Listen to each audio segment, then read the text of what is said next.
Já estamos online.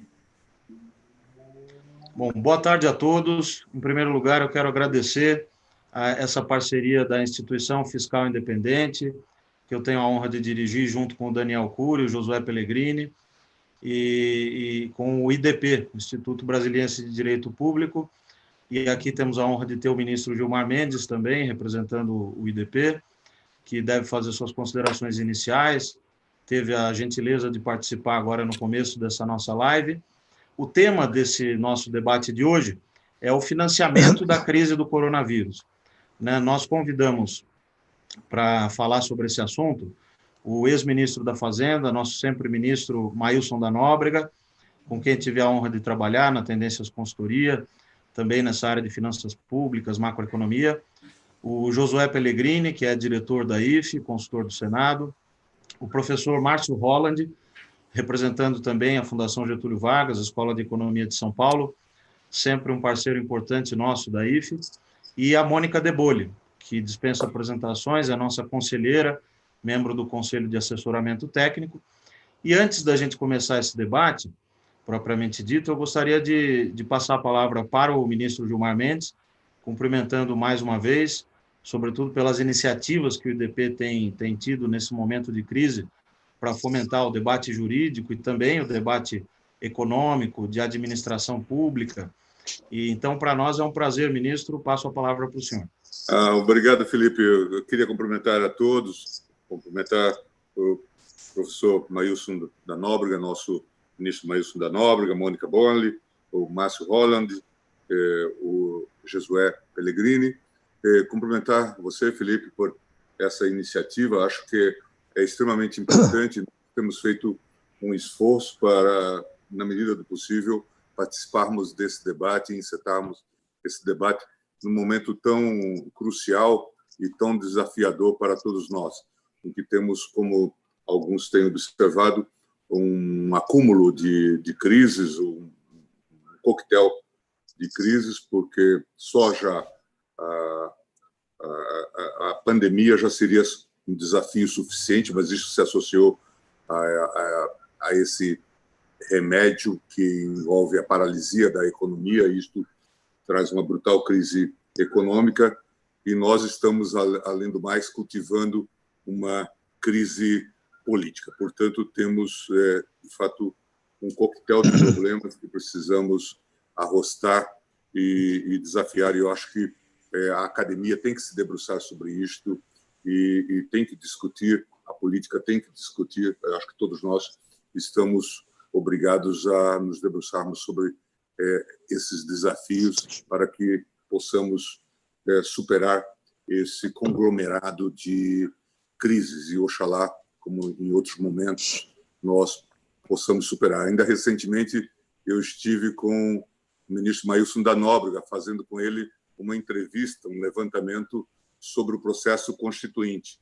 e ele deu um depoimento muito expressivo daquele momento, certamente muito desafiador, mas talvez, ministro, não tão desafiador como este, em que temos tantas idiosincrasias e tantas peculiaridades. Mas eu queria deixar esse votos de boas-vindas e de sucesso a essa iniciativa e cumprimentar, porque acho que no Congresso a IFE é uma instituição, eu acho que é um experimento institucional que está dando certo. Acho extremamente importante.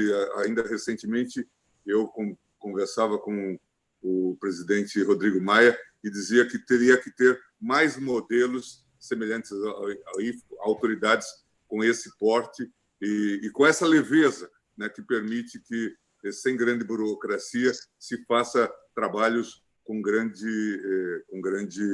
repercussão e com grande seriedade.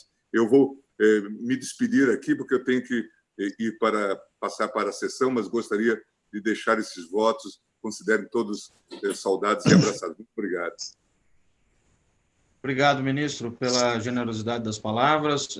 Para nós, da Instituição Fiscal Independente, é muito importante esse reconhecimento. A IFE começou em novembro de 2016, já tem um reconhecimento externo também da OCDE, e tem publicado trabalhos aí também com uma repercussão importante na imprensa, que é um medidor importante, um indicador importante para medir essa eficácia, né, do trabalho da instituição. Então, agradeço mais uma vez e comento agora um pouco sobre o nosso tema de hoje, o financiamento da crise do coronavírus. Nós vamos começar com o ministro Maílson da Nóbrega. Cada um vai ter 15 minutos de fala. Nós temos aí 4 speakers, então isso dá mais ou menos 1 hora e 10 de debates, de explanações iniciais. Depois o Daniel Cury e eu vamos colocar algumas questões, alguns pontos a partir das falas, para estimular um pouco o debate. A verdade é que nós estamos num contexto de crise em que a dívida pública nesse ano deve aumentar 10% do PIB, pelo menos. É um déficit primário que deve ficar, pelas contas da IFE atuais, em torno de 720 bilhões de reais, com um peso total das medidas de combate à crise da ordem de 6 a 6,5% do PIB de impacto primário. Isso inclui medidas do lado da receita, como os diferimentos de impostos, e as medidas do lado da despesa. No caso, a maior despesa nesses 6% do PIB são 154 bilhões do benefício emergencial. Então, dado esse contexto, eu gostaria de passar logo a palavra para o ministro Maílson, agradecendo mais uma vez pela participação, que certamente engrandece aqui o nosso debate e a nossa iniciativa. Muito obrigado, Felipe. Boa tarde. Boa tarde, Mônica. Boa tarde, Márcio, Daniel, Josué. Estou muito honrado com o convite. Olha, eu acho que nós vamos ter 2 preocupações ao longo dos próximos meses, né? A primeira é de como fazer a economia recuperar o mais rapidamente possível, não é objeto do nosso debate aqui. E o segundo, a situação fiscal pós-pandemia.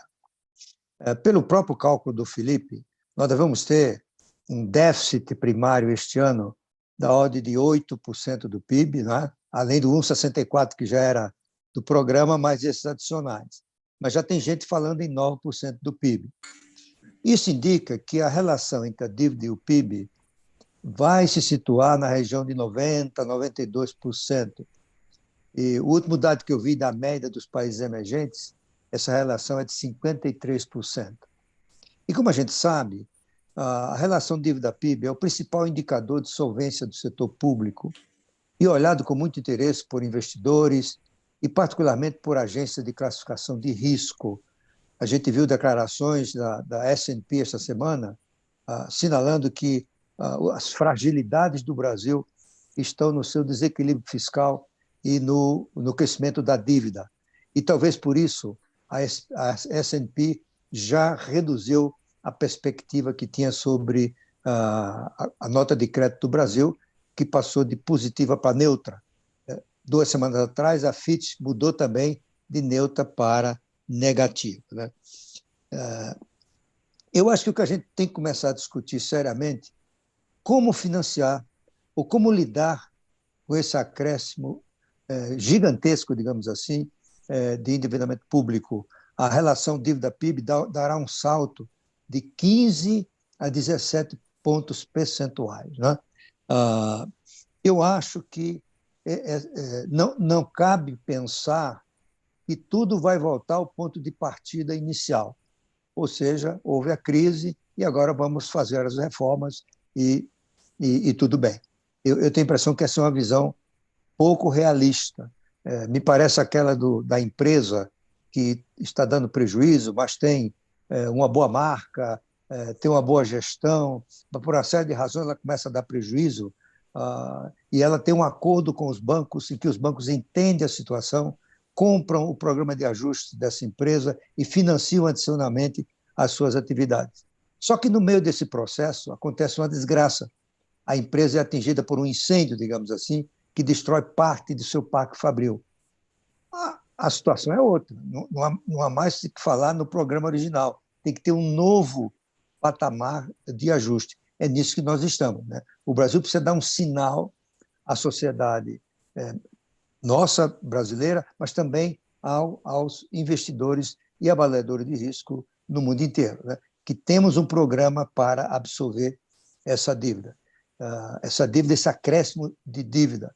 E, na minha opinião, não tem como fazer isso com corte de despesa. O Felipe me mandou outro dia, eu vi no site também da IFE, a disponibilidade, a margem de manobra fiscal para este ano, se não me engano, está em 123, 125 bilhões de reais. Estamos falando aí de 1,5% do PIB.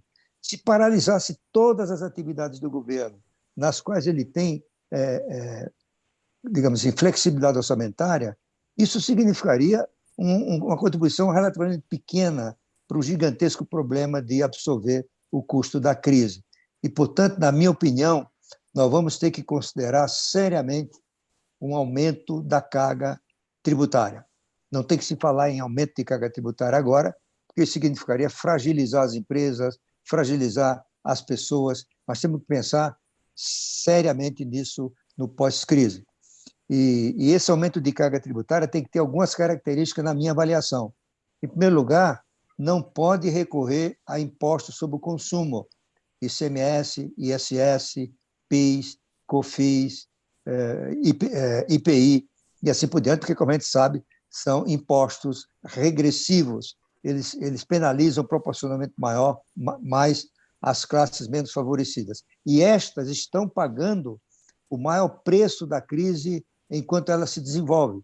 Não é razoável esperar que se possa imputar aos menos favorecidos, aos pobres, um custo adicional para lidar com o problema de como lidar com o aumento do gasto na pandemia, né? Eu acho que tem que ser uma tributação sobre as classes mais favorecidas, com a utilização de imposto de renda, imposto sobre a propriedade e, neste caso, imposto sobre a riqueza. Eu, particularmente, sou contra a ideia de um imposto sobre grandes fortunas, mas acho que tributar a riqueza, nesse momento, parece ter alguma justificativa. Uma característica de um programa como esse seria de que é um aumento temporário da carga tributária destinado exclusivamente a reduzir o endividamento público, ou seja, a gerar, ao longo de alguns anos, superávitos primários robustos, né? Outra característica de um programa como esse é que não poderia haver partilha de recursos com estados e municípios, a não ser para pagar dívidas de cada ente da federação. Não faz sentido um programa de emergência para devolver a sustentabilidade da dívida pública com a partilha natural em momentos de normalidade entre entes subnacionais, né? Também não poderia haver a vinculação de recursos para a saúde e a educação, por mais importantes que elas sejam. Portanto, eu diria que esse programa estaria associado a um plano de longo prazo, digamos, 10 anos, com uma evolução ano a ano e com metas. Por exemplo, a meta seria reduzir, por exemplo, 15 pontos percentuais na relação dívida-PIB, né? Portanto, é como se fosse um orçamento, um programa de guerra, porque é nisso que estamos falando. É uma guerra sobre o inimigo invisível que vem causando estragos fiscais relevantes no país e no resto do mundo. E, finalmente, um programa dessa natureza, se acaso viesse a ser adotado pelo governo, ele precisaria de contar com a liderança eficaz. O presidente da República teria que mostrar qualidades para agir em 3 frentes, a meu ver.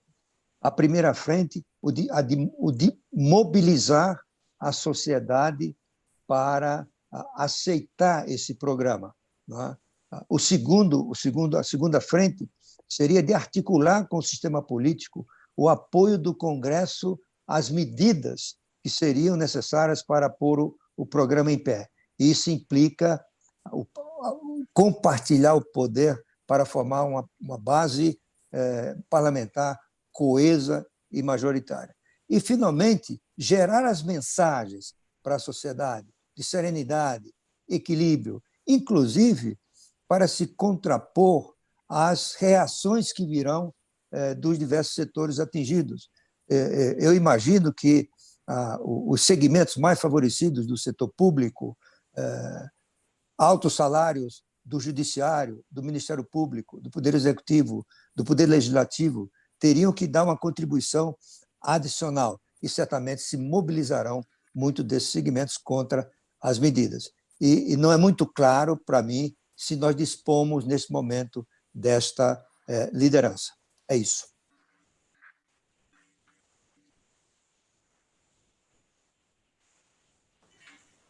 Doutor Maílson, agradecer pela sua fala. Eu acho que nos permitiu ter uma visão geral do problema, né? O ponto 1 é que há um gasto importante a ser realizado esse ano.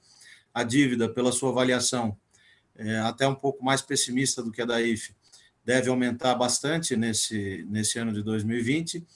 E o que o governo precisaria fazer é mobilizar mundos e fundos para que a sociedade e os atores importantes entendam que vai ser preciso uma redução dessa dívida num determinado prazo a partir do após-crise. Essa é uma grande tarefa, vai ser muito difícil de ser implementada, de ser realizada, mas eu acho que o senhor coloca o ponto central, né? Aquilo que está em jogo nesse momento, e vai ser importante até, na hora da discussão, a gente explorar um pouco mais alguns dos tópicos que o senhor trouxe. Agradeço mais uma vez pela explanação. O nosso segundo palestrante vai ser o Josué Pellegrini, da IFE, trazendo alguns números sobre a conta única, que é um dos instrumentos sendo utilizados agora pelo governo para financiar uma parte do déficit. A gente sabe que o Tesouro tem uma certa dificuldade de colocar títulos pré-fixados nesse momento, o prêmio que o mercado exige é elevado, começa a ser mais elevado, então esses instrumentos alternativos voltaram à tona, né? E aí o Josué vai colocar um pouco a visão da IFE e alguns estudos que ele tem feito sobre esse assunto. Então, passo a palavra para ele, agradecendo também pela disponibilidade. Obrigado, Felipe. Cumprimento a todos os que estão nos ouvindo, né? Aos colegas aqui, a Mônica, o ministro Maílson, o Márcio, o Daniel. O ministro ele fez aí uma exposição apontando uma estratégia, né, para a solução dos nossos problemas no pós-crise, uma visão ampla, né, que abarca o médio e longo prazo. Eu vou fazer uma apresentação bem mais focada nos próximos meses, né, até o final do ano, são mais 7 meses e meio, né, que eu acho, aliás, que vai ser um período dos mais importantes, mais desafiadores na história do Brasil, né? Então, eu vou me ater basicamente a esse período e a questão da necessidade do financiamento, né? Do combate ao coronavírus e as outras demandas também que já existiam e que continuam existindo, né? O coronavírus só acrescenta esse elemento, esse problema enorme para nós, né? Então, me permita, como a título de referência, colocar um número que eu entenda que é uma estimativa, lógico, da necessidade de financiamento que nós temos para os próximos meses, tá? Estou falando aqui de 1º de maio até 31 de dezembro, né? O número que eu apresento é de 1,2 trilhão de reais, tá? Que é composto de 734 bilhões de déficit primário, né?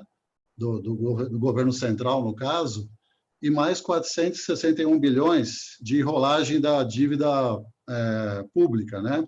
Tanto a dívida interna como a dívida externa. A dívida externa, desses 461 bilhões, corresponde a apenas 16 bilhões, o grosso da dívida interna, né? Então, somando a esse déficit primário a essa necessidade de rolagem, essa rolagem que eu me refiro é de maio a dezembro, tá? Com uma grande concentração entre julho e outubro, né? Principalmente de títulos pré-fixados, mas também selicados e pelo IPCA, né? E esse déficit que eu estou apresentando, 734 bilhões, ele é o déficit que a IFE atualmente entende como sendo o déficit, né? Na verdade, a nossa estimativa atual é de 672 bilhões, né? Como é que se chega a esses 734 aí? Tem um acréscimo também de uma possível aumento de prorrogação de algumas das despesas, né, que podem ocorrer ainda, em especial ao auxílio, né?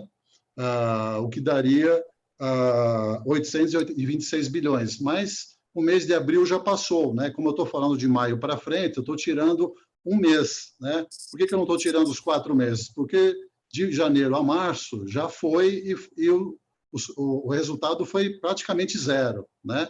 Então, esses 826 bilhões, eles se referem a um déficit que vai se consumar ao longo dos próximos 8 meses, né? Tirando abril, né? Seria basicamente um nono, né? Desses 826 bilhões, resulta nos 734 bilhões que eu estou levando em conta, né? Mais 461 bilhões, 1 trilhão e 200, né? Então, essa eu creio que é um número aproximado, uma referência da necessidade de financiamento nos próximos meses. Como é que isso pode ser feito, né? Para comentar sobre isso, me permitam colocar como um farol, né, para como isso pode ser feito, o que já aconteceu nos últimos 2 meses, março e abril, né? E em março e abril, a gente viu que tem uns personagens centrais nessa questão do financiamento, em particular a conta única e as operações compromissadas. Então, eu vou aqui colocar um slide, né,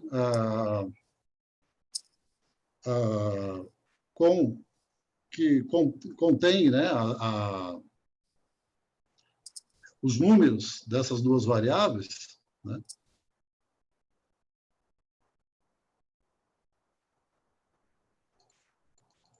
Está aí, Felipe, o slide? Está o slide. Sim, aí, né? Exatamente, está sendo visto. Está certo. Vou só ampliar aqui. Bem, o que são esses números aí? Eu tirei dos fatores condicionantes da base monetária, tá? E é a soma de março e abril, né? Que já é um período já pós-crise. E em vez de colocar a base monetária, né, como o elemento central, eu coloquei as compromissadas no centro, tá? O que são os vermelhos e os verdes? Os vermelhos do lado esquerdo são os fatores que estão levando à expansão das operações compromissadas. E do lado direito são os fatores que estão levando à contração, à redução das operações compromissadas, né? Esse 196,4 bilhões é o que aumentou as compromissadas nos 2 meses, considerando seu efeito líquido de todos esses fatores, né?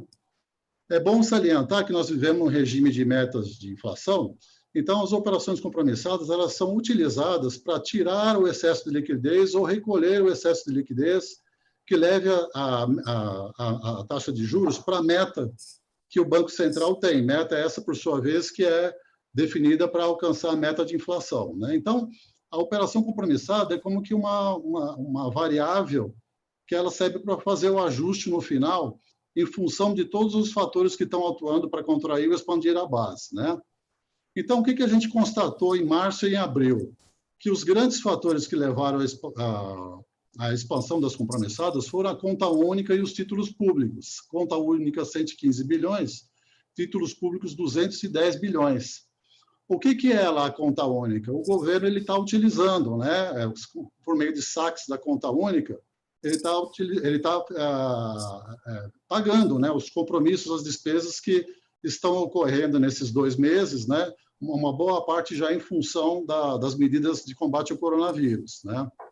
Os títulos públicos, por sua vez, que estão mais abaixo, 210,4 bilhões, eles levaram... o que corresponde a isso? A uma rolagem, a forma como foi feita a rolagem dos títulos públicos em março e abril. A rolagem, a emissão de títulos, ela foi muito menor do que os resgates, né? Por conta disso, foi necessário fazer saques na conta única, né, para suprir essa diferença de resgate em relação às emissões. E esse valor somado deu 210 bilhões de reais. Ele também saiu pela conta única, mas ele não está incluído no 115, tá? O 115 é livre das operações com títulos, né?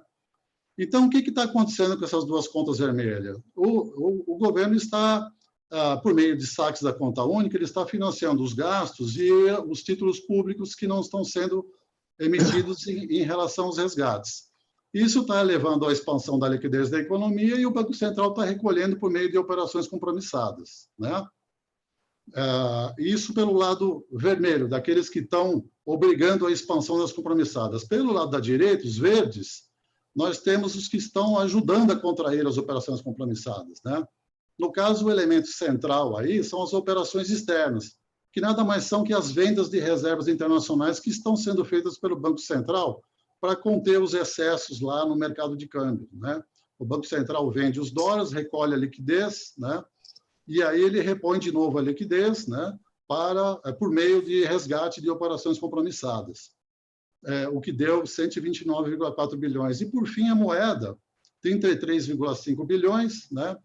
Isso digamos assim, vamos chamar de um ganho, né? Foi o que o mercado aceitou ter a mais de moeda no período, portanto, de certa forma, como esse aumento ele já talvez seja um pouco a mais do que se haveria em condições normais, portanto, de certa forma, embora numa intensidade menor em relação aos outros fatores, já está havendo, em alguma medida, um financiamento monetário na economia, mas aí um ganho realmente de financiamento, porque porque houve, na verdade, um aumento da demanda por moeda, né, nesses dois valores. Aliás, já tenho visto notícias do Banco Central de encomendar mais papel moeda para a Casa da Moeda, né? Aparentemente, pode ter havido e pode continuar ocorrendo um aumento, um pouco de aumento da demanda por moeda nessa situação, né? Mas, de qualquer forma, é um montante ainda reduzido em relação aos demais, né? Então, a grosso modo, o que tem ocorrido é isso, né? A compromissada ela é resultante da ação todos esses outros fatores. Bem, muito bem, mas isso aconteceu em março e em abril. No que isso ajuda para a questão do financiamento lá do 1,2 trilhão que eu comentei anteriormente, né? Aí a gente percebe que esse procedimento ele é intensivo em uso da conta única e intensivo em uso de compromissadas, né? Então, é importante ver o saldo dessas contas e onde eles podem chegar se algo similar a isso continuar ocorrendo nos próximos meses, né? E aí eu passo para esse segundo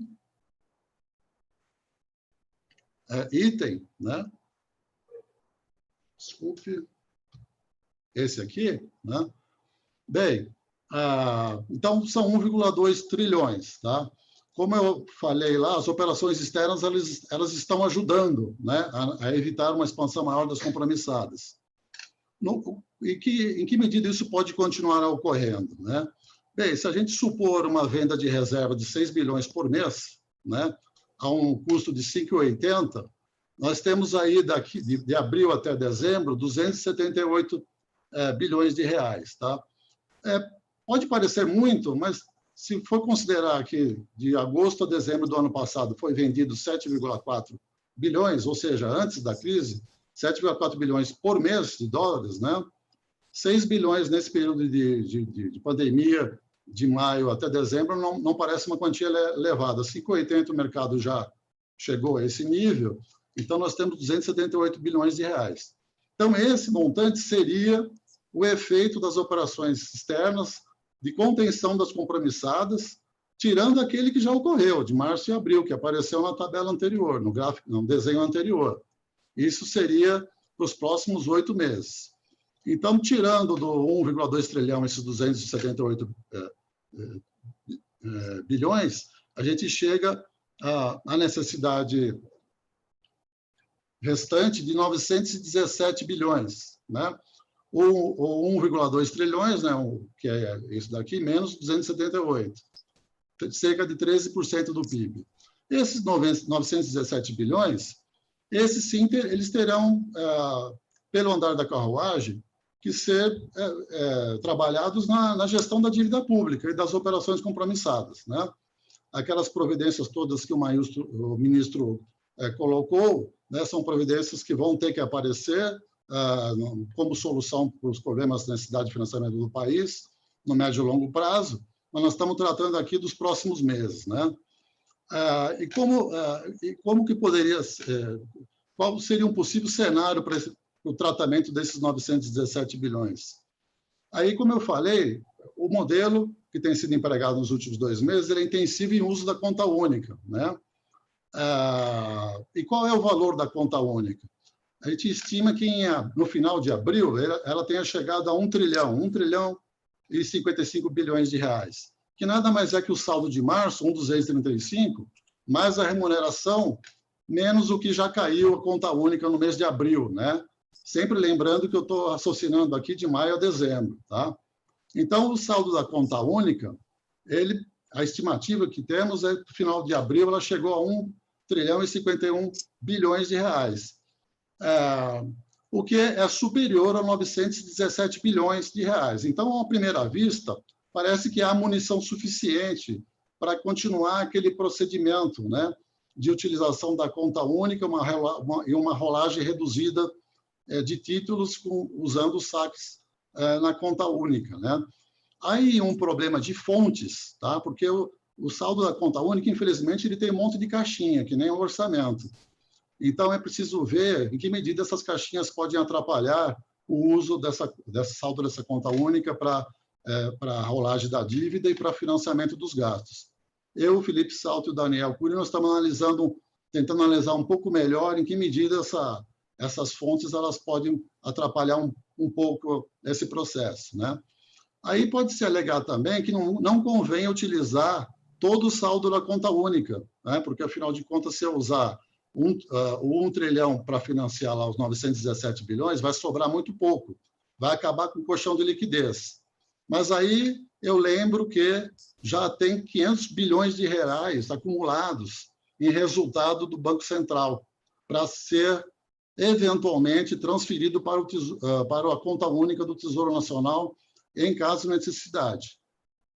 Cabe lembrar que a lei que foi aprovada no ano passado, ela está retendo o resultado do Banco Central como reserva patrimonial do Banco Central, mas o artigo 5 lá diz que, em caso de necessidade, né, em caso de restrição severa de liquidez, esse montante, 500 bilhões de reais, por decisão do Conselho Monetário Nacional, pode ser transferido para a conta única. E, coincidentemente, esses 500 bilhões de reais é mais ou menos o vencimento dos papéis no primeiro semestre do ano que vem. De tal modo que, mesmo usando esse 1 trilhão aqui, esse ano, esses 500 bilhões de reais forneceriam um colchão de liquidez para a rolagem dos títulos que vão vencer no primeiro semestre do ano que vem. E a regra que o Tesouro tem utilizado para a formação de colchão de liquidez é mais ou menos essa: 6 meses de vencimento de dívida, né? Então, aparentemente, os valores aí apontam, né, uma compatibilidade, né, de uma utilização desse procedimento no transcorrer dos próximos meses, né? E aí, o que acontecerá com a operação compromissada nesse processo, né? Ela, numa hipótese extrema de não ter rolagem nenhuma da dívida mobiliária, né, dos 461 bilhões lá, que eu me referi, que vencem esse ano ainda, ela chegaria ao final do ano em 31,4% do PIB, 2 trilhões 213 bilhões, né? Que nada mais é que 1 trilhão 195, o saldo de março, mais o que ela aumentou em abril, mais os 917 bilhões de necessidade de financiamento, né? Agora, é óbvio que isso é uma hipótese extrema, né?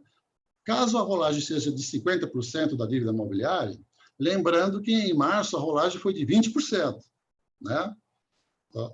A emissão foi 20% dos resgates, mas foi um mês extremo, tá, de adaptação à crise. Em abril já chegou a 40%, tá? Então, 50% é uma hipótese plausível de rolagem de títulos nos próximos meses, né? Caso isso ocorra, essa rolagem de 50%, o impacto sobre as compromissadas, né, o efeito do resgate em relação às emissões, ele seria menor e as compromissadas chegariam a 28,3% do PIB ao final do ano, né? Seria realmente um aumento bastante expressivo, dado que em dezembro ela foi de 3,1% do PIB, ela poderia chegar, nessa hipótese de 50% da rolagem, a 28,3% do PIB, né? Esse, digamos assim, é uma mudança do perfil da dívida que a gente tem que aceitar nos próximos meses.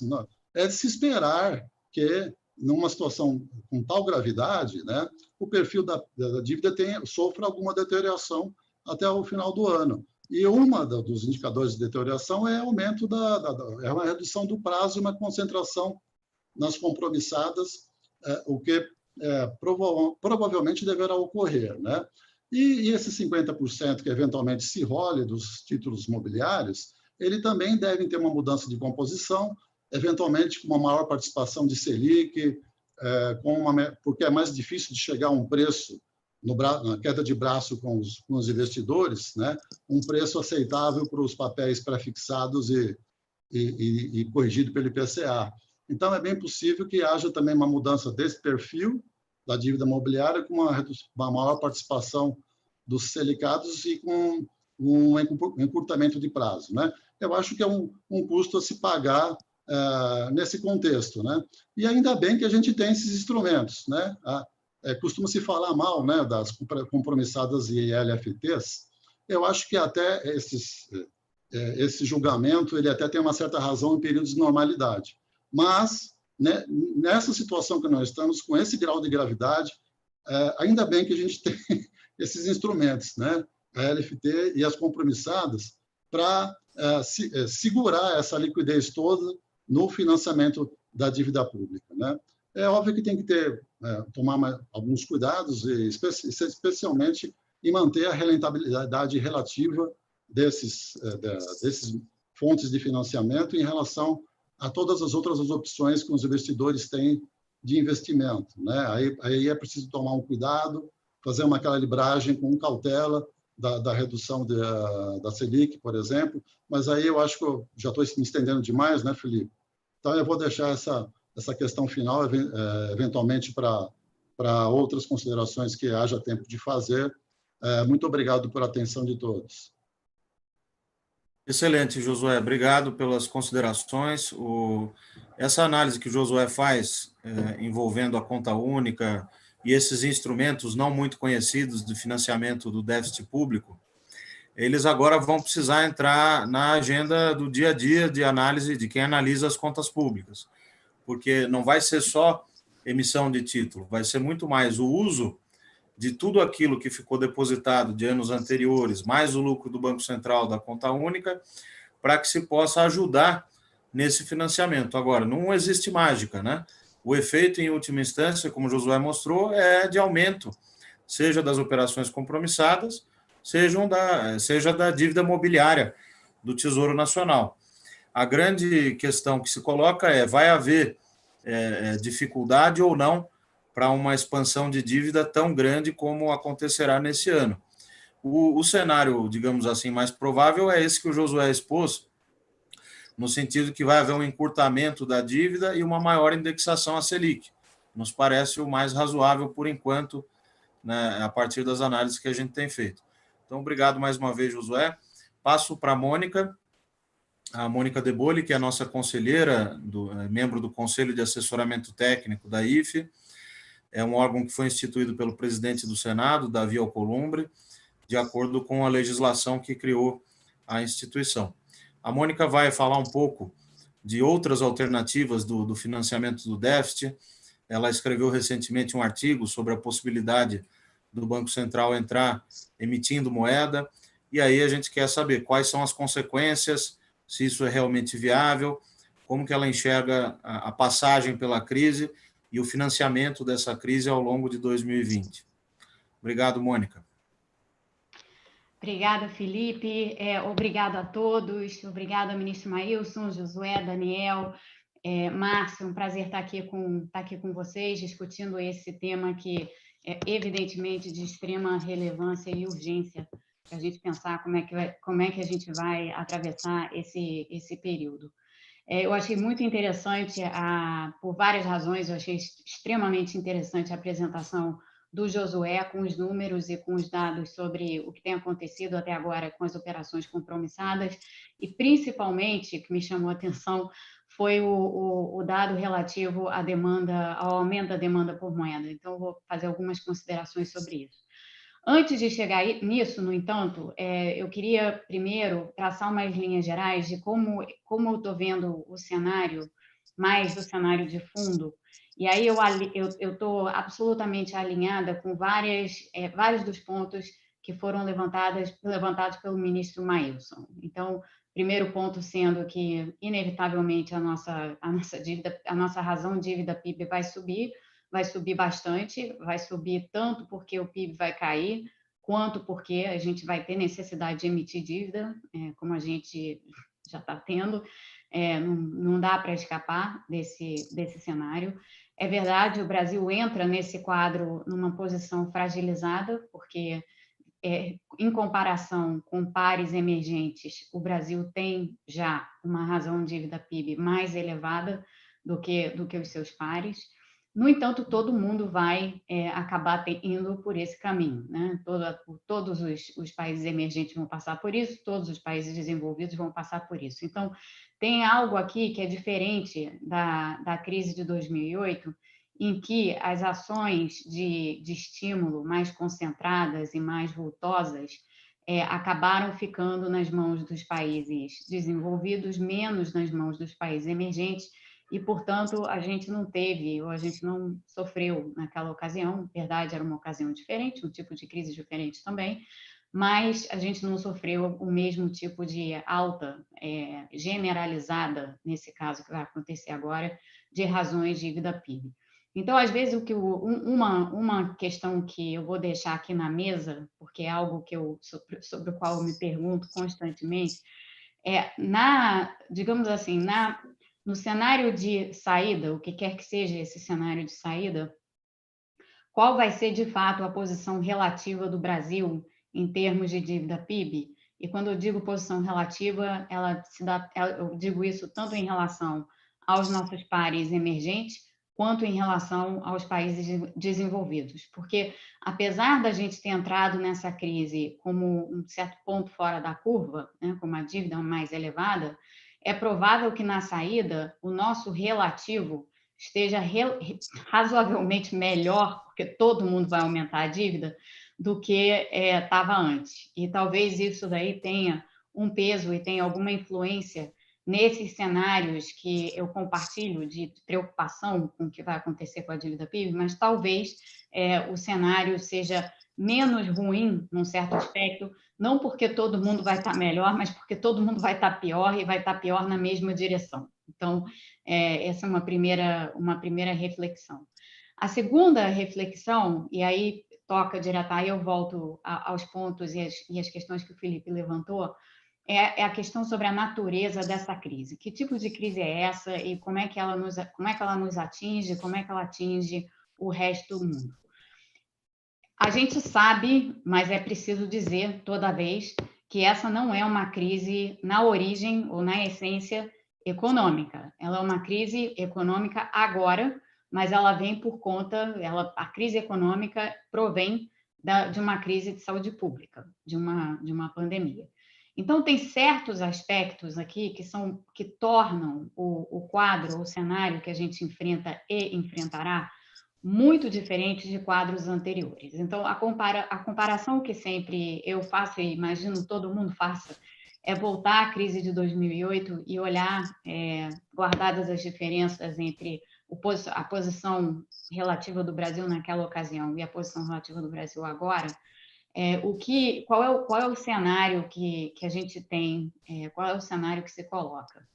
E aí eu lembro sempre que na crise de 2008, quando os países se viram forçados, inclusive o próprio Brasil, se viram forçados a fazer medidas excepcionais de estímulo, é verdade que no Brasil a gente não teve que fazer tanto, foram estímulos mais na área, foram estímulos fiscais e monetários, e a gente acabou fazendo muito estímulo de crédito público, mas o ponto básico é que a gente tinha um ponto de partida melhor, podia fazer, e no fim das contas aquilo não resultou ser o que era preocupação naquele momento, se esses estímulos teriam um impacto inflacionário mais elevado. Teve algum, mas não foi nada de tão extraordinário. Mas aquele era um cenário completamente distinto do cenário atual. E eu vejo o cenário atual assim. Numa pandemia, você tem, e independe de você ter medidas sanitárias restritivas ou de você não ter medidas sanitárias restritivas. Acho que se a gente está vendo mundo afora na comparação entre o que está acontecendo com diversos países e as medidas que são muito heterogêneas, né? Quando a gente olha de país para país, cada um tem tido a sua resposta. Mas, no geral, eu acho que o que a gente tem observado com muita clareza é que essa é uma crise que causa, sim, claro, alguma insuficiência de oferta, mas uma extrema insuficiência de demanda. E não é por causa isso não se dá por causa das medidas sanitárias, isso não se dá por causa do isolamento social ou do distanciamento social. Isso se dá porque é uma crise que limita a circulação das pessoas, estejam as medidas sanitárias sendo postas e obedecidas, que é outro fator importante. Muitos países têm medidas sanitárias, mas elas não estão sendo obedecidas. É o caso aqui dos Estados Unidos, onde eu estou, em várias partes, inclusive aqui na região de Washington, onde há uma quarentena, há um lockdown, mas as pessoas já cansaram do lockdown, então você já está vendo, já está se vendo muito mais gente na rua, o que significa que provavelmente aqui vai haver um repique em algum momento da epidemia. E quando esse repique acontecer, naturalmente você tem uma redução da circulação de pessoas. Então, acho que a coisa principal aqui, ou um dos fatores principais, é que o vírus, por definição, com ou sem medida sanitária, reduz a circulação das pessoas. E ao reduzir a circulação das pessoas, gera uma porção de consequências. Gera consequências sobre consumo, gera consequências sobre empregos, gera consequências para aquelas pessoas que precisam sair às ruas, mas que talvez não tenham condições de sair para trabalhar, e portanto, isso tem ramificações diversas.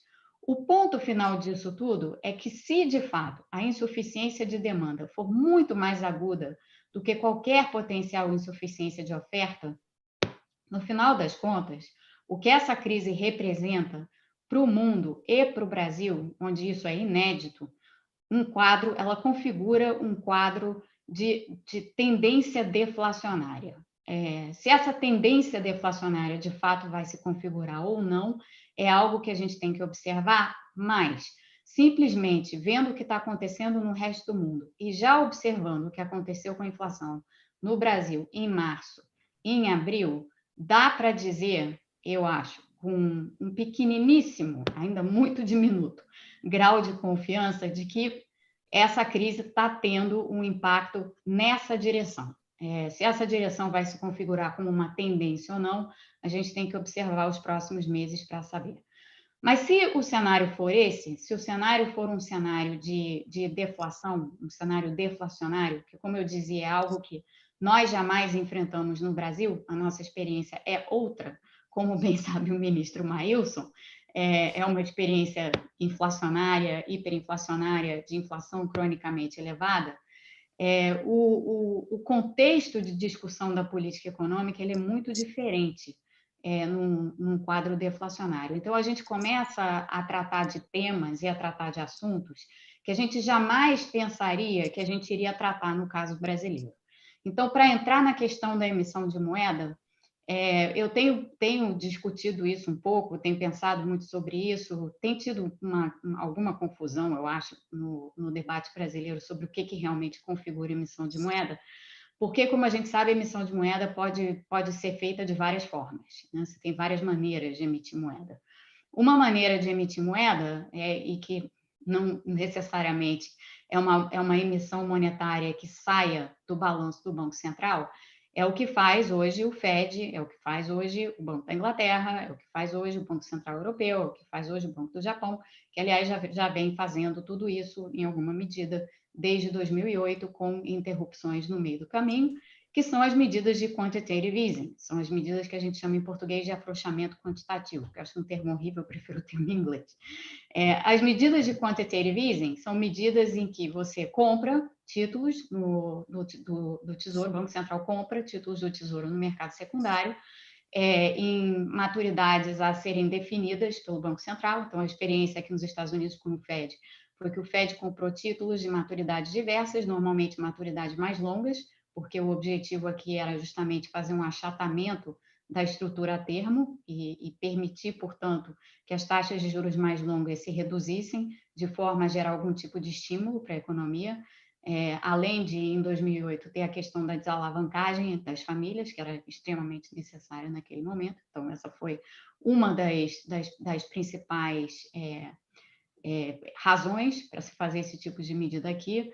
E, ao mesmo tempo, a maneira como a moeda é emitida nesse caso é uma maneira muito específica, porque o Banco Central entra no mercado secundário, compra os títulos de alguma instituição financeira, e esses títulos esse crédito dessa compra é registrado no próprio balanço do Banco Central, na conta, nas reservas bancárias ou nas reservas bancárias livres que essa instituição financeira tem no Banco Central. Então, é uma emissão monetária, mas é uma emissão monetária que fica totalmente contida no balanço do Banco Central.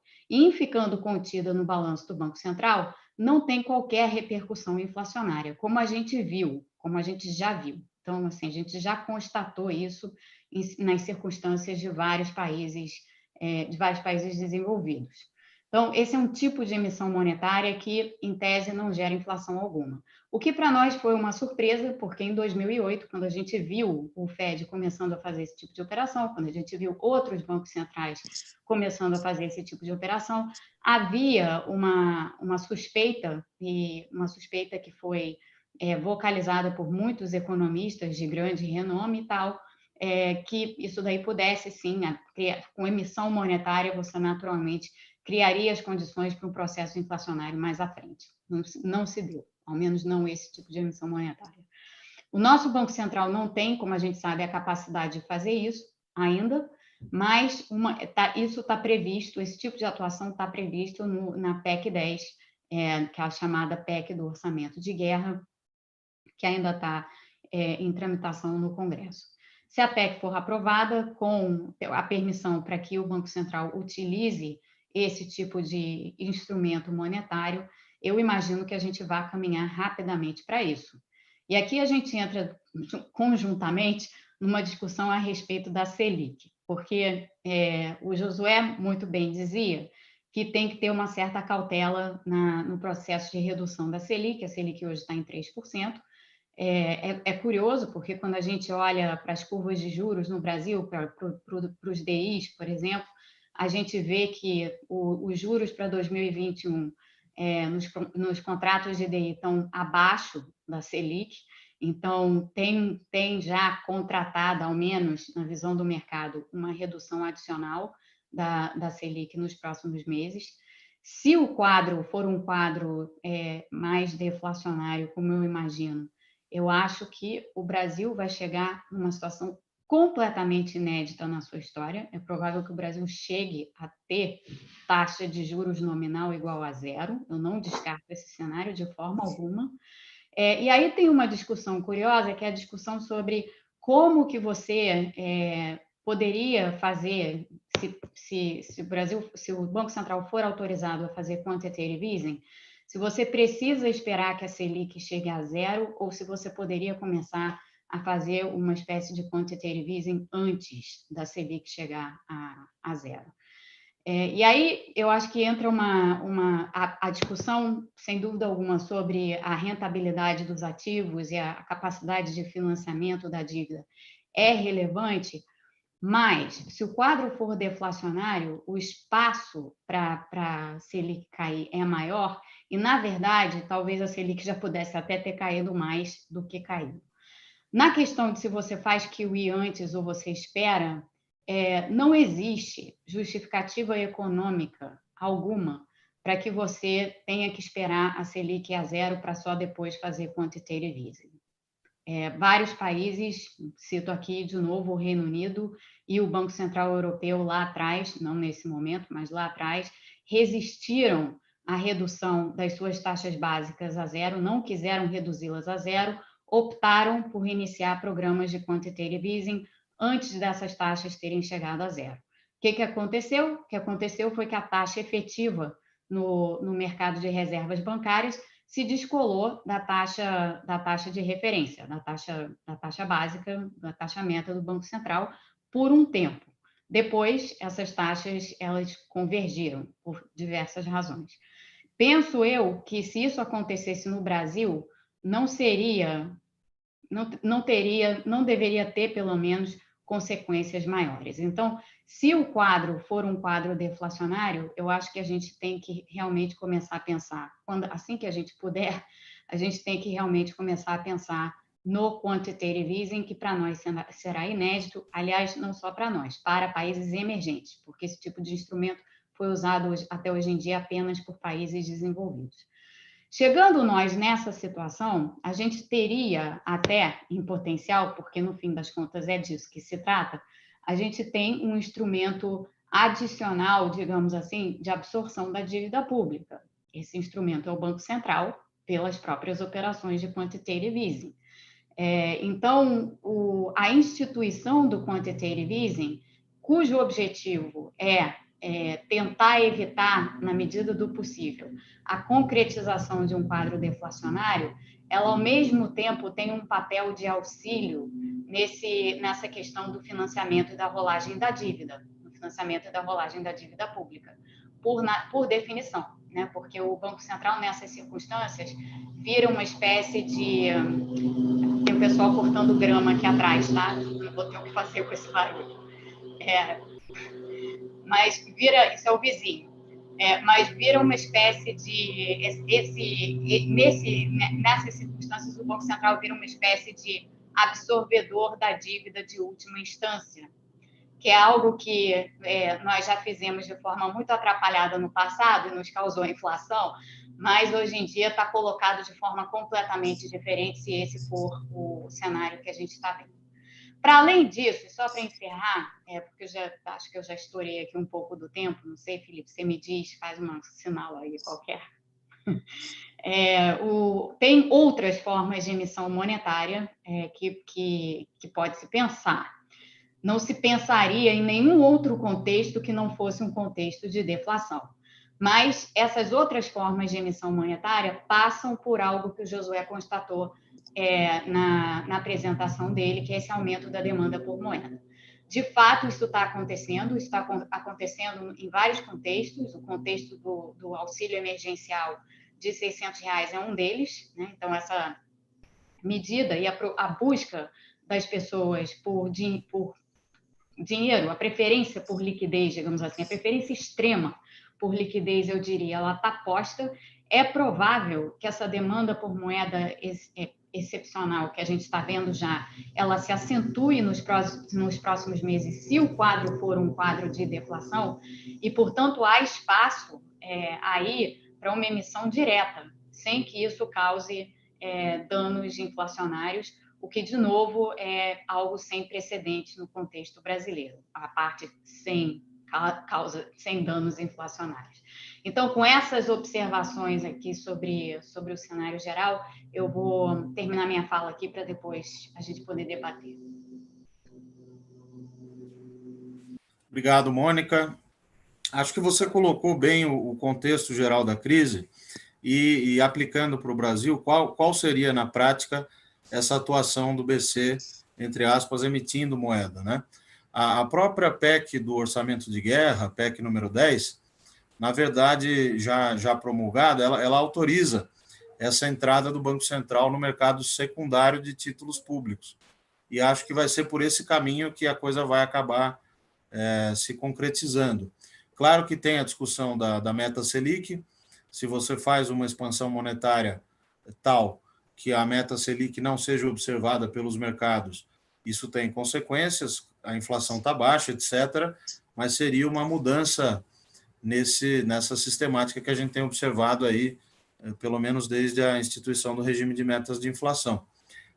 Obrigado pelas suas considerações. Agora, a gente poderia ouvir o professor Márcio Holland, ex-secretário de Política Econômica, que também gentilmente está nos apoiando aqui nesse evento, junto com o IDP. O Márcio é professor da Fundação Getúlio Vargas, Escola de Economia de São Paulo, e sempre um parceiro importante nosso da IFE. Então, passo também a palavra para o Márcio Holland por 15 minutos. Muito obrigado, Felipe. Eu agradeço o convite, generoso, como sempre. Eu queria cumprimentar aqui o ministro Maílson, a Mônica, o Daniel, o Josué. E eu tenho aí 15 minutos para fazer uma exposição que eu diria que eu vou tentar destacar muito mais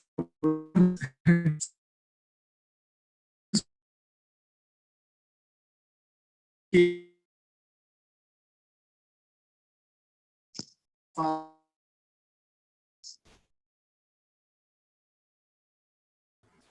Márcio, acho que tem um probleminha aí no seu áudio, tá travando.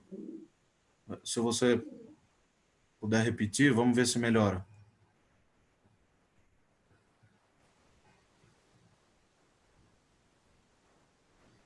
Me parece que a conexão dele deve ter caído, né? Para vocês também tá travado, né? Também. Tá. Vamos esperar só um minutinho.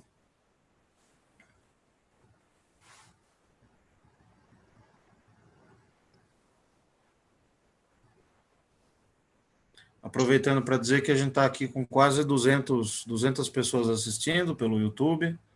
Chegaram algumas questões também que depois eu vou organizar para passar para vocês.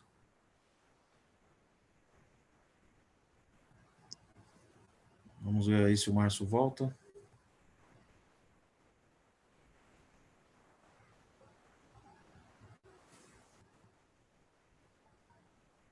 Ele está com problema de conexão mesmo. Eu acho que a gente podia inverter, em benefício de aproveitar o tempo de todos, trazer as questões para agora e depois o Márcio faz a fala dele também. Tudo bem? Todos de acordo? Então, eu passo para o Daniel. A gente preparou alguns questionamentos e também já consolidamos aqui o que chegou pelo YouTube. Alô, o Márcio voltou. Eu acho que eu caí aqui, deve ser porque eu sou hoster aqui, alguma coisa assim na estrutura do... Agora está dando para ouvir bem. Está dando para ouvir bem, né? Vamos lá, então. Então, meu comentário, basicamente, eu vou antecipar a minha hipótese. Tá? Eu não sei se ficou registrado aí meus agradecimentos ao Felipe, meus cumprimentos ao Maílson, a Mônica, Josué, Daniel. Refaço neste caso. Mas, na verdade, a minha preocupação neste momento é muito mais com... A gente tem dois cenários, a gente tem um cenário de curto prazo e de médio e longo prazo. O ministro Maílson chamou muito bem a atenção para o fato do que vai ter pós-pandemia e o grande problema que a gente tem, desafio de administrar a situação fiscal após a pandemia, que já seria importante termos estratégia para isso, para ancorar os mercados, as expectativas de mercado. Se eu entendi, Maílson, eu resumiria desta forma. Eu achei uma posição muito pertinente neste momento, dado o quadro fiscal que eu vou reforçar aqui, inclusive, que o Josué já apresentou algum cenário, e a Mônica coloca a possibilidade de utilização mais do Banco Central numa estratégia que o Brasil nunca usou antes, e a gente tem muitas dificuldades, incertezas sobre o quão eficaz seria esse instrumento do Banco Central usar o quantitative easing ou afrouxamento monetário em padrão com que países como os Estados Unidos, a Europa, o Japão, a Inglaterra vem adotando há algum tempo. Primeiro, é sempre bom reforçar e registrar dentro daquela linha da Mônica que nós estamos vivendo uma crise sem precedente na história.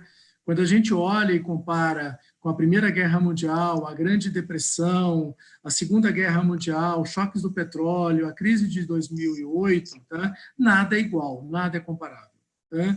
É como se a gente, por algum momento, entre fevereiro, aproximadamente fevereiro-março, a gente desligasse a tomada da produção mundial, do comércio mundial, e depois tentasse religar novamente e tivéssemos aí vários fios desencapados, né? E começássemos a ter vários curtos-circuitos.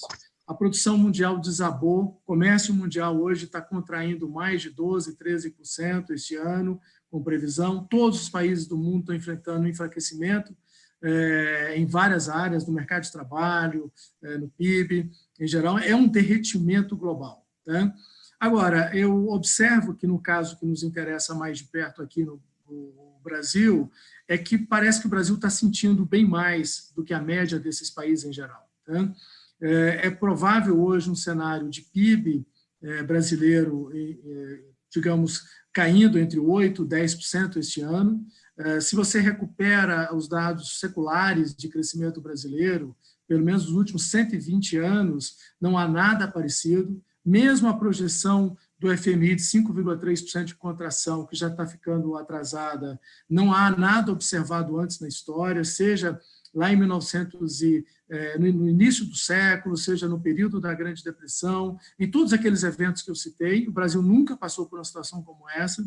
A taxa de desemprego brasileira deve ir para 15%, ou mais que isso, e no lado fiscal, que preocupou muito a todos nós aqui, certamente a gente tem um deslocamento de dívida, com um deslocamento de rombo fiscal, seja primário, seja nominal, de forma extremamente relevante. Para você ter uma ideia, na crise de 2008, de 2008 para 2009, a dívida pública brasileira deu um salto de 4% do PIB. Agora a gente está falando de um salto de 15% do PIB, pelo menos. Né? E o déficit primário muito alto. Muito provavelmente, guardada a situação atual, guardada a estratégia atual, ou falta de estratégia de sair da pandemia, que nós não temos ainda, como muito bem destacado pelo ministro Maílson, muito provavelmente a gente vai aí caminhar em torno de 100% de dívida pública em relação ao PIB por um longo período de tempo, se não mais do que isso. Tá? E o resultado primário, digamos, zero, é alguma coisa que a gente não consegue imaginar hoje, sequer para 2023, ou 2024, ou 2025. Então, essa é a situação que a gente tem. Grande parte desse rombo fiscal deste ano está associada à queda de receita, todos nós sabemos disso, não tem como você arrecadar com redução do crescimento econômico. Só para ter uma ideia, os poucos indicadores que a gente tem de abril nos assusta muito. A produção industrial, por exemplo, no setor automotivo, praticamente parou. Quando para, a queda é de 100%, né? Caiu 99%, e provavelmente em maio deve ser uma queda muito relevante, a gente está falando de queda de 50%, 60%. A produção industrial brasileira deve cair neste mês de abril algo de em torno de 20%, 30%. Então, a arrecadação cai, e a gente está falando de uma contribuição de queda da arrecadação para o rombo fiscal na ordem de 250 bilhões esse ano, pelo menos. As despesas sobem, porque elas continuam subindo, as despesas de previdência continuam subindo, as despesas de folha de pessoal continuam subindo, e tem os novos impulsos aí causados pelos gastos que o governo vem fazendo para tentar mitigar os efeitos do surto do coronavírus, com o auxílio emergencial, postergação de pagamentos de impostos, entre outras medidas. Antecipação de pagamento de benefícios, isso tudo está fazendo com que a gente tenha um aumento de gastos aí na ordem de 4% do PIB, a mais do que estava previsto antes. Isso tudo somado dá um tremendo rombo fiscal. O grande problema que a gente tem é que o legado para o ano seguinte é muito parecido, porque você não gira de uma situação de dívida PIB em torno de 100% do PIB, eu vou botar 90% para a gente ficar mais otimista neste momento, né? Para o ano que vem, com a economia crescendo muito pouco em relação à taxa de juros, a dinâmica da dívida tende a crescer, e a capacidade de geração de resultado primário, que vai demorar. Então, essa equação, né, Josué, é muito simples, né? Ela se reverte em aumento de dívida no tempo. Né? Então, o Brasil deve passar por uma situação como essa, com essa relativa deterioração da questão fiscal. E aí a pergunta que se coloca, nós temos uma situação fiscal muito séria, não é à toa que o Prêmio de Risco Brasil, né, o CDS, saiu aí de 100 basis points e está indo na casa chegou a 360 basis points, hoje 325, 326, mostra que o Brasil tem uma situação fiscal muito ruim, muito perigosa, né, para o médio e longo prazo.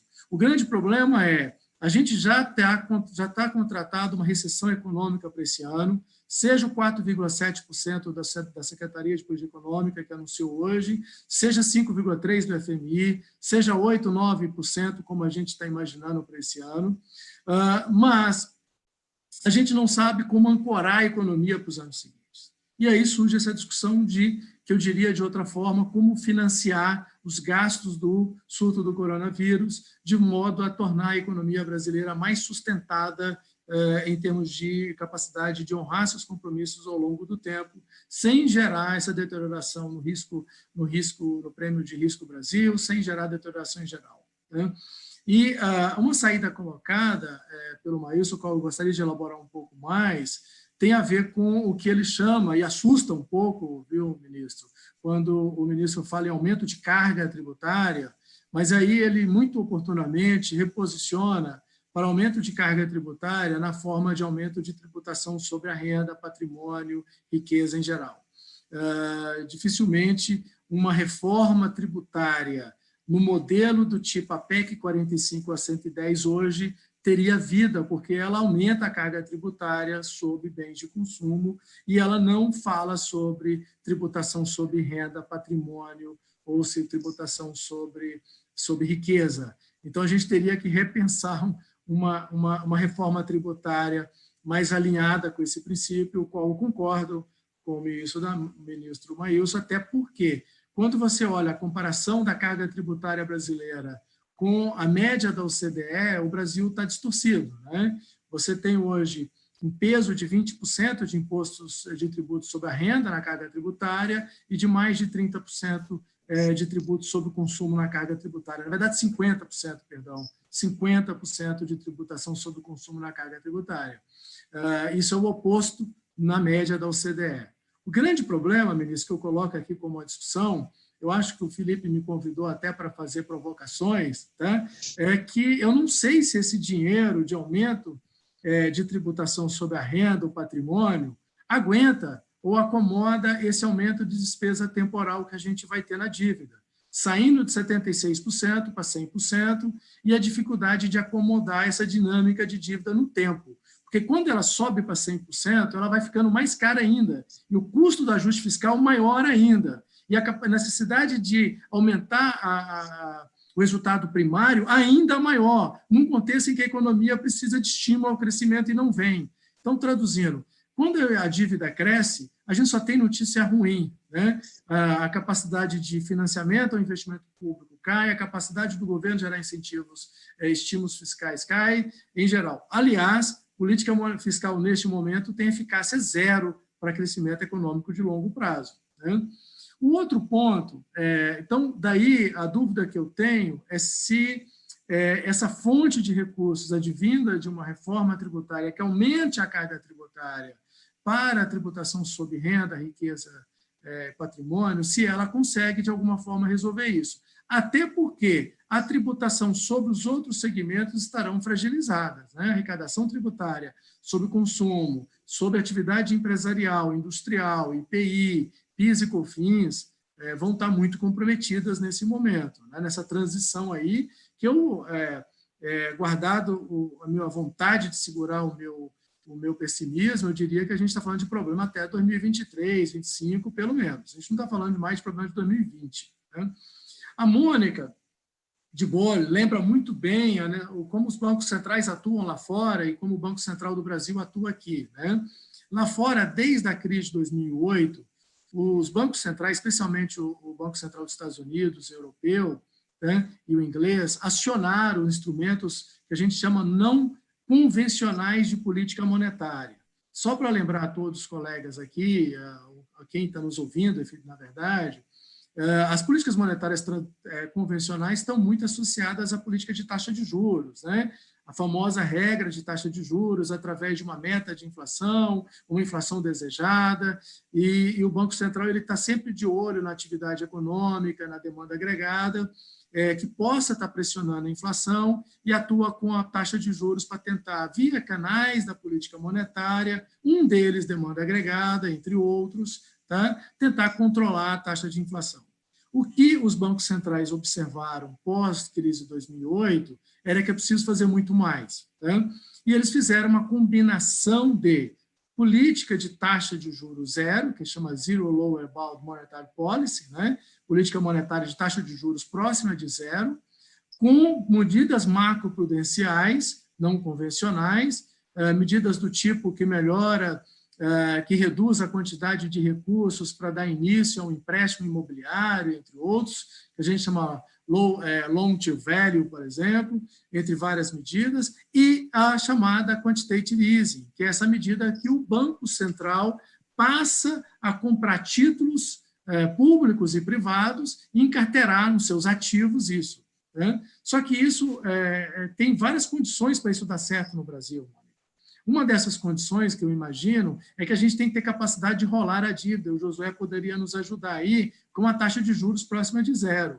Né? Eu não sei se a sociedade, vamos chamar assim, investidores, estarão dispostos a comprar reservas bancárias a título de taxa de juros zero nesse contexto e ajudar a financiar isso. Né? Teríamos que entender melhor a capacidade do Banco Central do Brasil fazer isso ao longo do tempo. Eu confesso que eu tenho dúvidas o quanto o Banco Central vai ter poder, vai ter de munição para bancar isso. Em síntese, o que eu estou colocando de problemas e desafios é mais ou menos o seguinte: nós estamos vivendo uma situação em que o governo já acionou um pouco da sua munição, fizemos ali, o Banco Central do Brasil anunciou a liberação de depósito compulsório para os bancos, para provisioná-los com liquidez, na ordem de 1,2 trilhões de reais. Me impressionou a surpresa de alguns membros da equipe econômica de que, semanas depois, esse dinheiro não tinha chegado na ponta de empresas e famílias, até porque a liberação de depósito compulsório, a gente sabe muito bem, não significa aumento de oferta de crédito, né? E é bom a gente usar uma metáfora tradicional para isso, né? Você pode fazer o cavalo chegar até o lago, mas dificilmente você o obriga a tomar da água, né? Essa é uma metáfora tradicional para isso. Esse dinheiro não chegou efetivamente no que interessa, que é crédito para empresas e recursos para as famílias brasileiras. O Banco Central reduziu a taxa de juros, a Selic, de 3,75 para 3%. E aqui vai uma curiosidade: a taxa real de juros de curto prazo subiu, não só a ex post como a ex ante.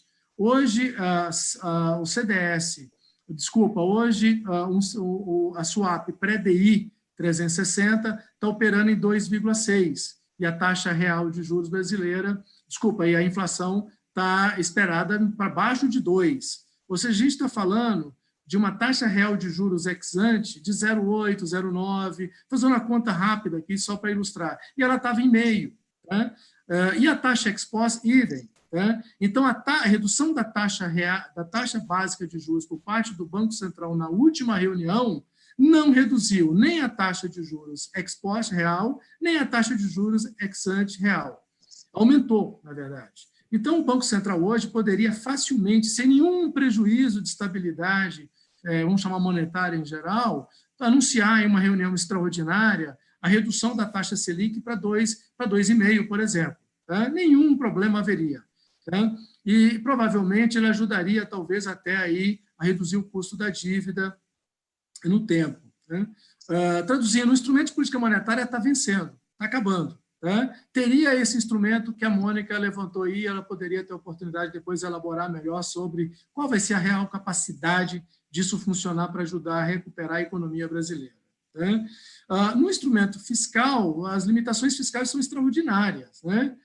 Nós temos uma recessão fiscal crescente, se não explosiva no tempo. Traduzindo, a economia brasileira pode seguir rateando, pode seguir com frágil recuperação econômica e a munição terá acabado. O termo que eu usaria aqui seria mais ou menos o seguinte: estamos no meio da guerra e a munição está acabando. Né? Essa é a situação que a gente está vivendo neste exato momento. Não está me parecendo haver saídas ou alternativas fáceis nessa situação. E por que a gente está caminhando para esse rápido quadro de deterioração econômica e fiscal? Aí, eu diria que uma grande parte da responsabilidade, e nós, economistas, dificilmente saberemos fazer essa conta aqui, tem a ver com a estabilidade política brasileira. Nós não estamos colocando na conta o tamanho da instabilidade política.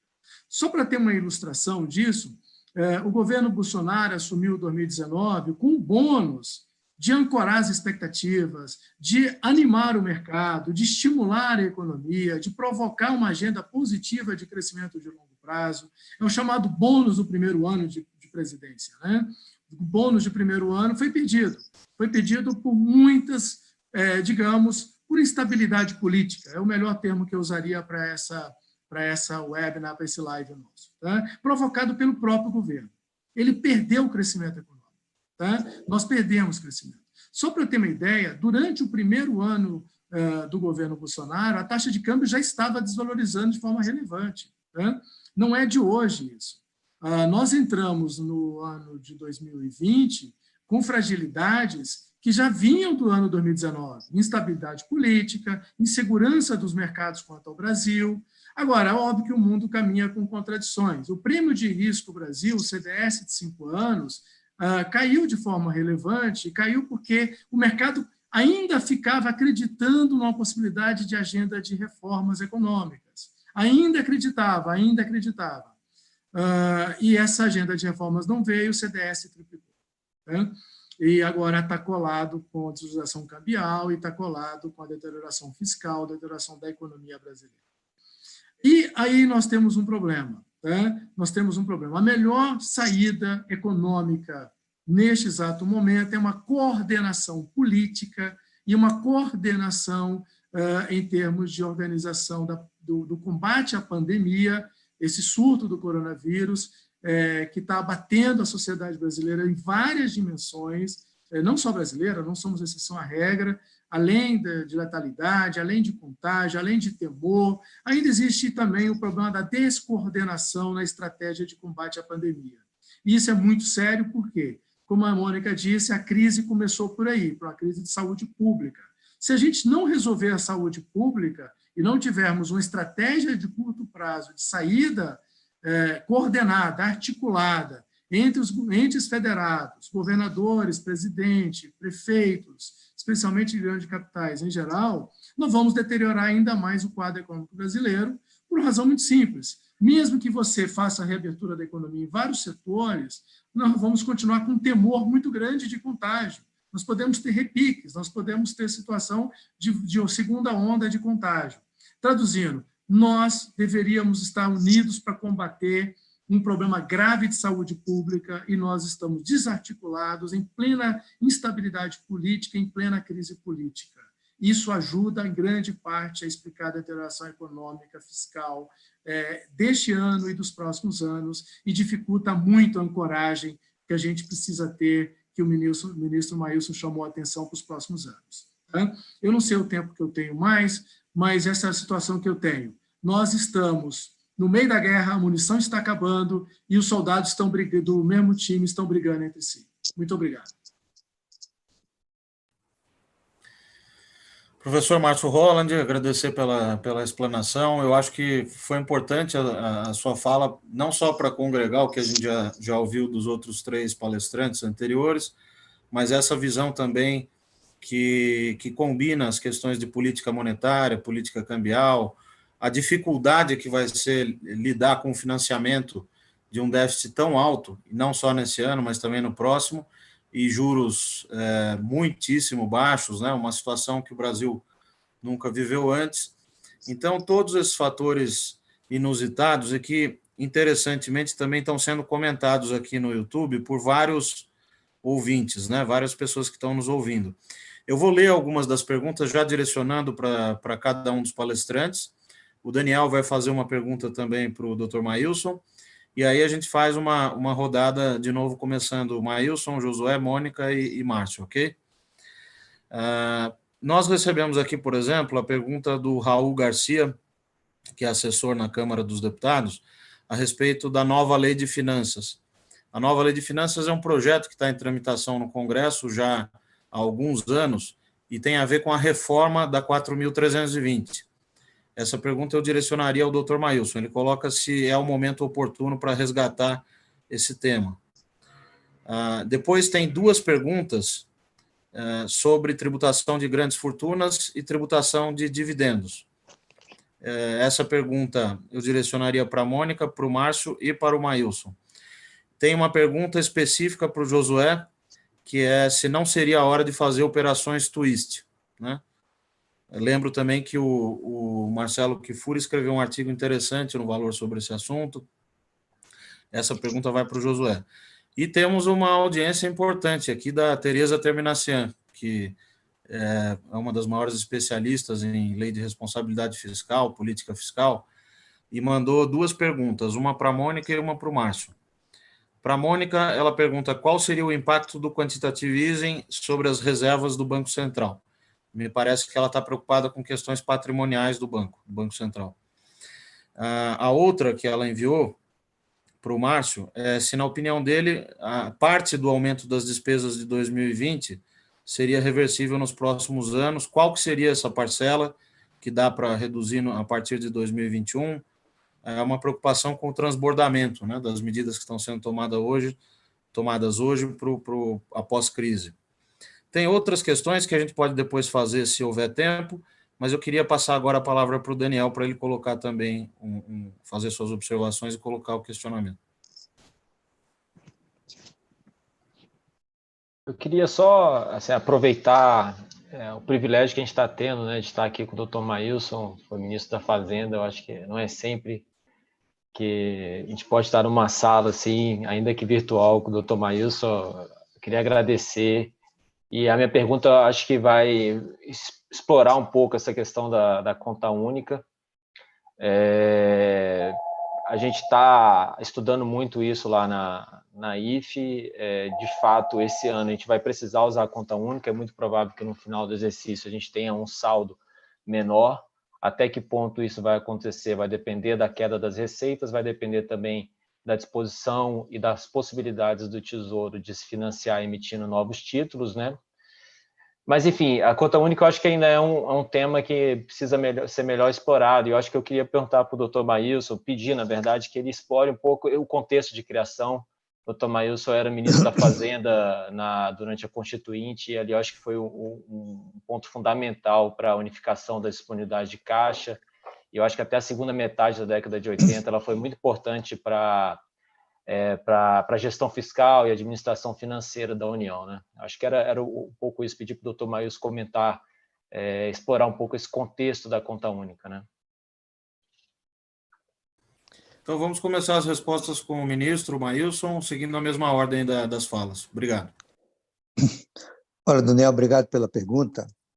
Na verdade, a conta única foi uma consequência de uma série de mudanças institucionais que ocorreram entre 1986 e 1988, fruto de um conjunto de estudos efetuados entre 83 e 84.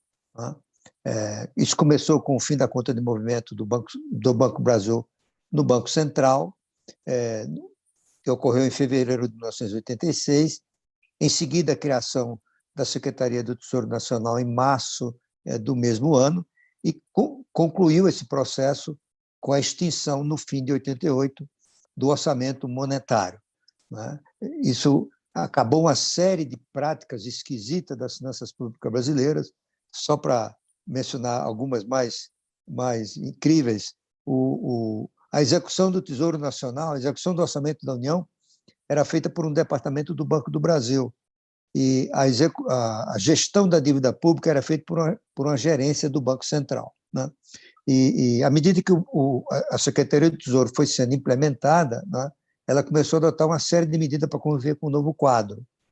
Nós mandamos gente para estudar a relação entre o Federal Reserve e a Secretaria do Tesouro americana. O primeiro grupo foi na época dos estudos, o segundo grupo já com a Secretaria do Tesouro funcionando. Foi de lá que nós trouxemos a ideia de o Banco Central transferir para o Tesouro os seus resultados, né, que é a forma que o Fed faz para transferir para o Tesouro os ganhos de senhoragem na execução da política monetária, e, consequência, a criação da conta única.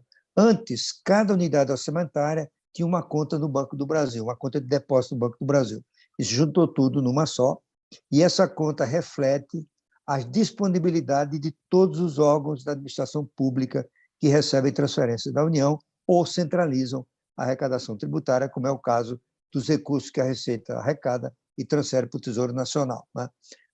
Aqui e acolá a gente vê gente achando que isso poderia ser R$1 trilhão, pode fazer um programa de investimento por aí. Isso não tem o menor sentido, né? Porque você só pode utilizar essa conta para dotações determinadas pelo Congresso Nacional, né? Você não pode chegar, agora eu vou criar um programa de investimento público usando a conta única. Teria que haver a aprovação de uma dotação orçamentária. E como a gente sabe, a dotação orçamentária aprovada pelo Congresso é a forma de legitimizar politicamente a despesa pública, né? Portanto, essa é a razão, né? Você não poderia, de uma hora para outra, utilizar com outros fins que não o dos previstos. E o Banco Central não conhece a disponibilidade de cada uma das unidades, e isso é obtido através do CIAF, o Sistema de Administração Financeira do Tesouro Nacional, que segrega cada uma dessas disponibilidades que estão contidas na conta única. E, portanto, a conta única ela só pode servir para financiar gastos do Tesouro se esses gastos estiverem amparados em dotações orçamentárias aprovadas pelo Congresso Nacional.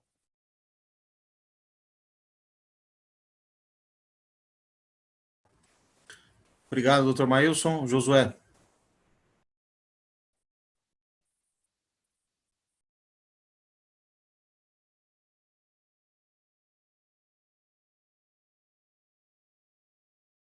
Acho que teve algum problema com o Josué. Vamos passar para a Mônica, então. Ah, não, o Josué já voltou. Então, vamos lá, Josué. Olá, Felipe, tudo bem? Dá para ouvir? Dá para ouvir, né? sim. Tá. Com relação à operação Twist, né, que foi a pergunta feita, né?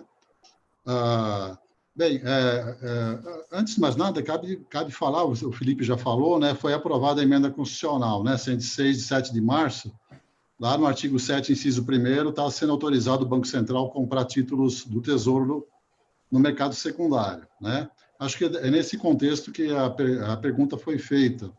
Qual é a possível utilização dessa opção de compra, né, de títulos do Banco Central no mercado secundário, né? Bom, aí a gente tem que distinguir se nós estamos falando de um regime de meta de inflação ou não, né? Se nós estamos dentro do regime de meta de inflação, o Banco Central comprar títulos públicos no mercado secundário, o efeito vai ser o aumento dos títulos na carteira do Banco Central, do lado do ativo, e do lado do passivo, o aumento das operações compromissadas, né? Ou seja, dentro do regime de meta de inflação, todos os caminhos levam às operações compromissadas, tá? Saque da conta única, não tem como escapar disso. Mas, então, a operação esse instrumento não tem utilidade? Tem. Uma das coisas que está sendo cogitada é justamente essa operação Twist, né, que é a pergunta, né, que foi feita, né, que é o Banco Central tentar interferir na inclinação da curva de juros, né, comprando, por exemplo, títulos no mercado secundário com prazo mais longo, e ao comprar títulos ele eleva o preço e reduz o juro, melhorando o financiamento, o custo do financiamento que o Tesouro pode obter lá nos leilões do mercado primário, né? Por exemplo, esse é um possível instrumento, né? Há controvérsias com relação a isso, tá? Eu confesso que não tenho posição, porque eu não sou especialista em política monetária, mas há controvérsias, há quem entenda que os juros lá na ponta longa ele é dado por outros fatores, pela expectativa que se tem de inflação daqui 3, 4, 5 anos, ou então do risco de insolvência que se tem daqui 3, 4, 5 anos, e ele não é passível assim de ser manipulado por operações de compra e venda. Eu só estou aqui colocando os argumentos pró e contra, eu confesso que não tenho uma posição com relação a isso, né? Agora, se nós estamos falando fora do regime de meta de inflação, né, aí sim a operação de compras de títulos, né, do Banco Central no mercado secundário, ela já tem um alcance mais amplo, né, que eu acho que aí já vai um pouco na linha do que a Mônica tem falado, né? Fora do regime de meta de inflação, aí as compras de títulos, elas podem, o Banco Central ele não tem mais a obrigação de ajustar a liquidez, né, lá com compromissadas, e aí pode ocorrer de ter aumento da carteira pelo lado do ativo e aumento da base monetária pelo lado do passivo. Em vez de subir a compromissada, sobe a base monetária, né? Aí o efeito prático dessas operações de compra depende, evidentemente, da intensidade com que ele é feito, né? Se ele for feito numa maior intensidade, o efeito é a redução dos juros, né?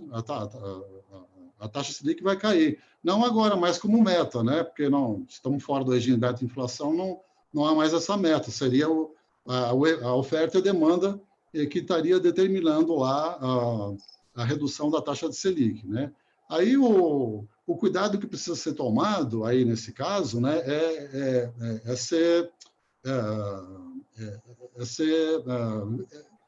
ver em que medida que se pode, até onde se pode ir, né? Porque os investidores, eles estão o tempo todo, né? A gente está preocupado com a crise, com os efeitos, né? E os investidores, eles estão pensando o tempo todo nisso, né? Onde alocar todo o seu portfólio, o seu patrimônio. Então, ele está avaliando todas as opções que tem de aplicação, tanto no mercado doméstico como no mercado internacional, né? Então, é preciso aí ver em que medida qual vai ser o resultado dessa disputa dos ativos, incluindo aí os títulos públicos, no caso de ter da compra de títulos, provocar uma redução, digamos, mais acentuada da taxa Selic, né? Então, isso é algo que precisa ser dosado, né? Talvez seja uma questão de tentando, né? Caso se chegue realmente numa situação que requeira sair um pouco fora da caixa e, digamos assim, sair do regime de meta de inflação, né, e trabalhar mais essa questão da compra de títulos, né, aí talvez vendo com uma dosagem, uma programação, um orçamento monetário, né, em que medida que se poderia utilizar esse potencial de financiamento sem retirar, né, a atratividade dos títulos em relação aos outros ativos que tem tanto no mercado doméstico como no mercado internacional. No mercado internacional aí envolve a questão da taxa de câmbio também, né? Poderia ter um impacto em termos de acentuar a desvalorização cambial. Mas a desvalorização cambial também tem limites, né? Porque se ela desvalorizar demais, os agentes também vão começar a pensar que uma hora ela vai valorizar. Então, isso acaba funcionando como um atrativo de manter os ativos dentro do país, né? Acho que é basicamente isso. Obrigado, Josué. Passo, então, para a Mônica, para você fazer considerações sobre as perguntas que eu mencionei. Obrigada, Felipe. Deixa eu fazer 3 comentários. O primeiro, eu queria começar com a fala do Josué, porque tem muito essa coisa ainda, eu acho, das pessoas imaginarem que QE, Quantitative Easing, no contexto brasileiro, é incompatível com o regime de metas. Não é incompatível com o regime de metas. O Quantitative Easing foi feito pelo Banco da Inglaterra, como a gente viu em 2008, e agora há em absoluta compatibilidade com o regime de metas, porque, afinal de contas, como, aliás, o Márcio falou, a gente já está num contexto em que, quando a gente olha à frente, é provável que haja um undershooting do piso da nossa meta. Portanto, o quantitative easing, nesse contexto, é completamente coerente com, dadas as limitações, dado o zero lower bound, é completamente coerente com o regime de metas, quando a gente está tratando da nossa meta inflacionária. Então, aonde tem descolamento em potencial, se a taxa não chegou a zero ainda, é justamente nas taxas efetivas no mercado interbancário, no mercado de reservas bancárias. Então, aí sim, se você tiver a compra de títulos no mercado secundário e você não tiver ainda com a taxa Selic em zero, você gera um descolamento, mas, como eu falava, esse descolamento é temporário. Se você está fazendo quantitative easing, é porque as expectativas à frente são de que a Selic vai para zero. Então, eu não vejo incompatibilidade alguma, nem qualquer necessidade, já que haveria nesse cenário convergência da Selic a zero, qualquer necessidade do Banco Central fazer intervenções com operações compromissadas para colar as taxas novamente. não vejo, de novo, não tem, para mim, um argumento econômico claro que dite o que você deve fazer primeiro, quantitative easing ou levar a Selic a zero. E essa discussão, aliás, ela foi, só para colocar aqui para vocês, foi uma discussão interna, mas com os meus colegas aqui do Peterson Institute, muitos dos quais trabalharam no Fed, houve ontem uma discussão intensa lá no Instituto a respeito de países emergentes fazerem quantitative easing, quais as implicações, e estava todo mundo super interessado no caso brasileiro. Então, o pessoal aqui está olhando o caso brasileiro com extremo interesse. Na pergunta da Tereza, eu vou para imposto depois, tá, Felipe?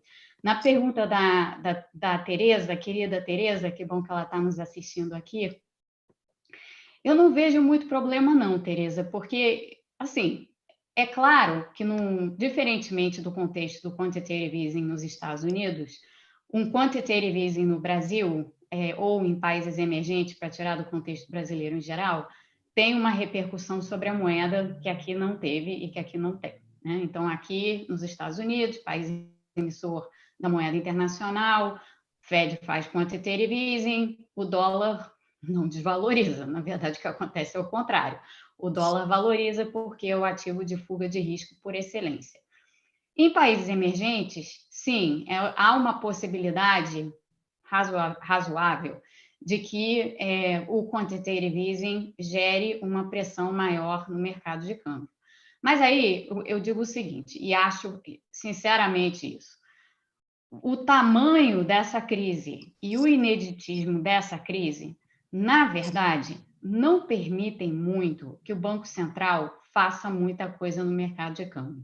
Na minha opinião, inclusive, o Banco Central já fez até demais. Vendeu reservas que não deveria ter vendido. Era melhor deixar essa taxa de câmbio desvalorizar um pouco mais nesse momento, eventualmente ter um certo overshooting, que acontece naturalmente nessas situações, e depois deixar a taxa acomodar no nível que ela fosse acomodar, porque é uma tsunami, não dá para você tentar lutar contra uma tsunami. Então, para mim, isso faria muito mais sentido.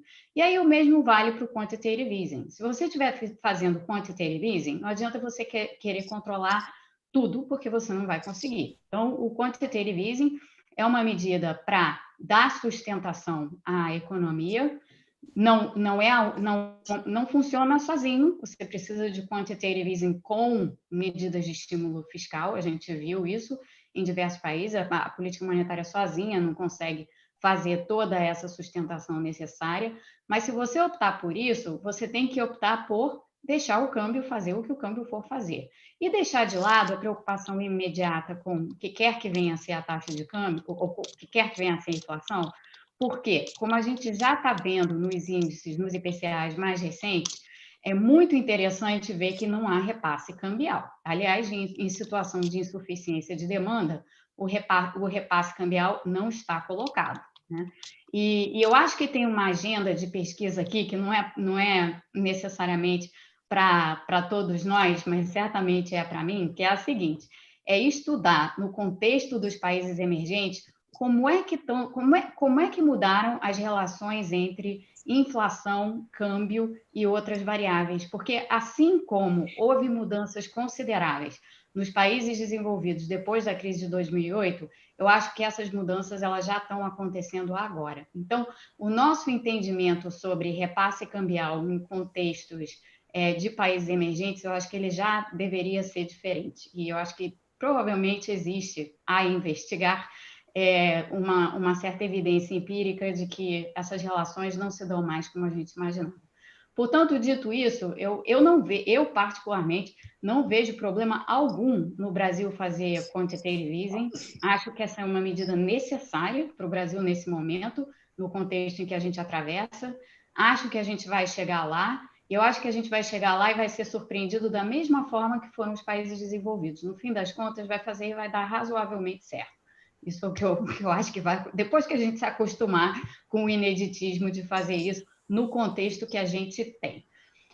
Passando para o tema dos impostos e da estrutura tributária, eu estou de total acordo com o ministro Maílson e com o Márcio de que a gente necessariamente tem que repensar o tipo de reforma tributária que a gente quer fazer. e necessariamente a gente precisa pensar muito sobre essa questão da progressividade da nossa estrutura tributária. Então, a gente, de fato, tem que fazer uma transformação meio radical aqui, em que a gente pare de tributar tanto produção e consumo e passe a tributar mais dividendos, renda progressivamente e patrimônio ou riqueza, né?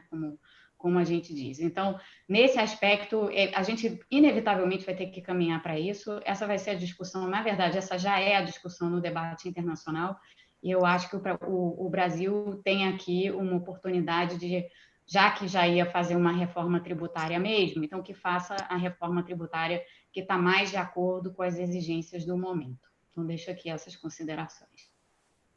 Obrigado, Mônica. Passo então para o Márcio, e depois que o Márcio responder as perguntas, dado já o adiantado da hora, eu proponho que cada um dos 4 possa fazer as considerações finais.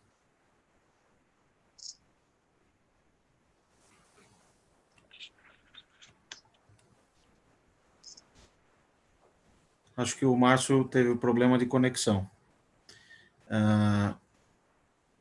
Bom, então vamos fazer o seguinte, vamos já passar para o Dr. Maílson para fazer considerações finais, e depois eu passo para o Márcio. Estou aqui Márcio. de novo. Tá, então, se você puder responder as perguntas e já fazer suas considerações finais. Tá ótimo, Felipe. Muito obrigado. Eu agradeço.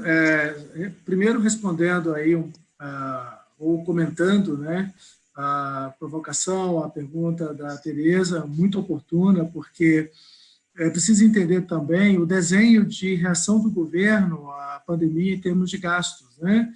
E, de certa forma, em termos de desenho, não haveria o que reclamar, porque a grande parte dos gastos são temporários, né? São transitórios, até porque a pandemia é transitória, a gente acredita nisso, né? A gente só não sabe o tamanho do transitório, mas é transitório.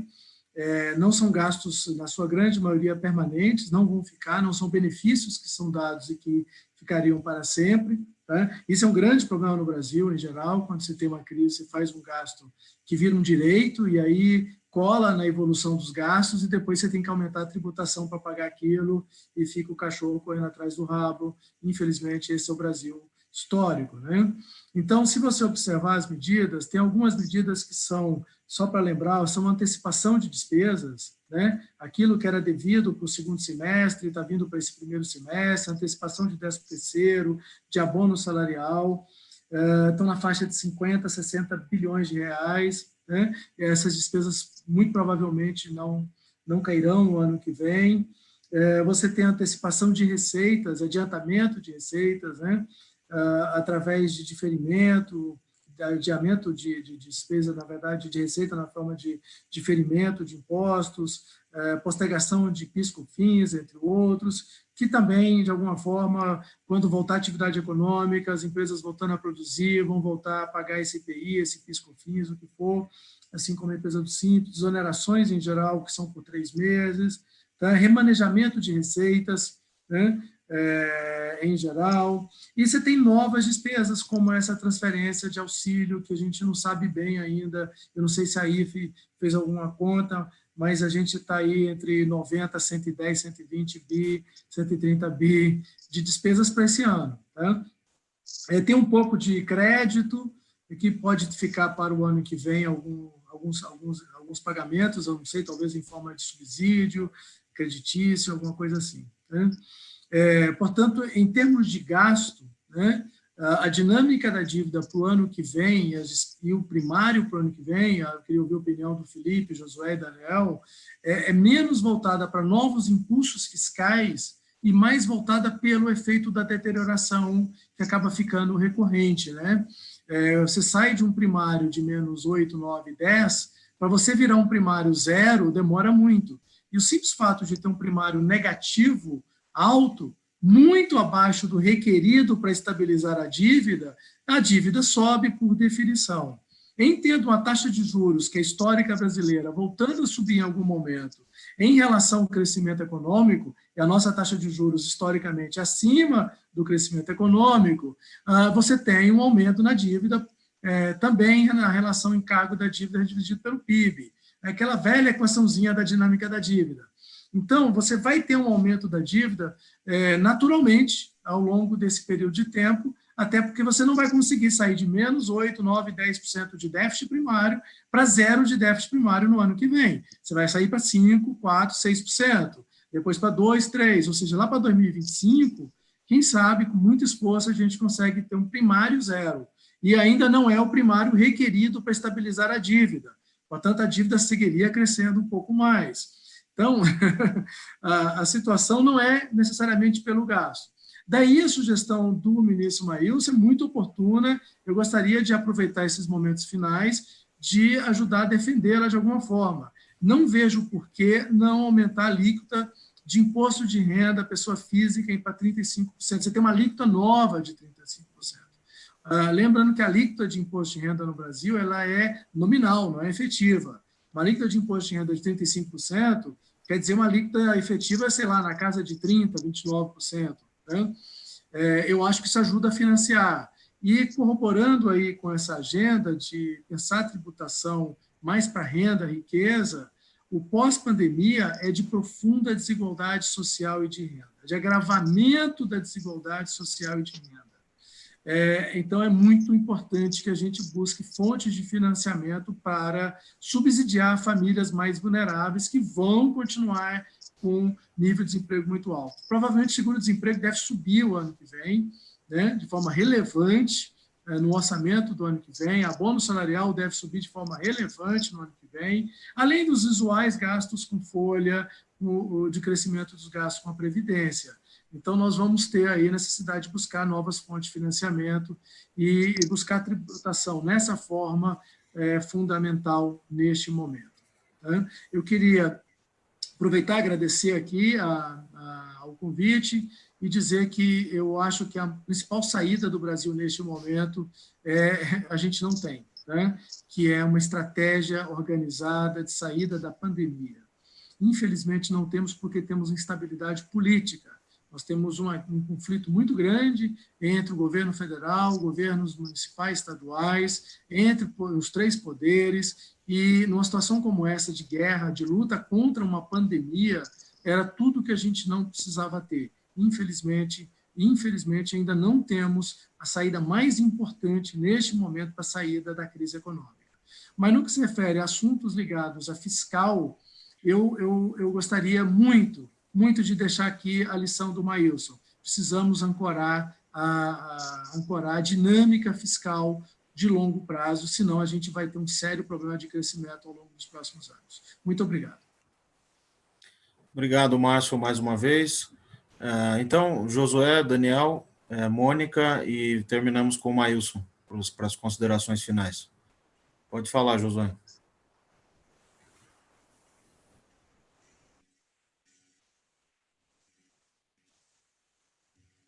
O microfone está no mudo. Bom, Felipe, eu gostaria de agradecer o convite, tá? Embora eu, de certa forma, seja anfitrião também, né? Eu sou da IFE, né? E, bem, eu volto a repetir o que eu falei no início, né? A gente está no...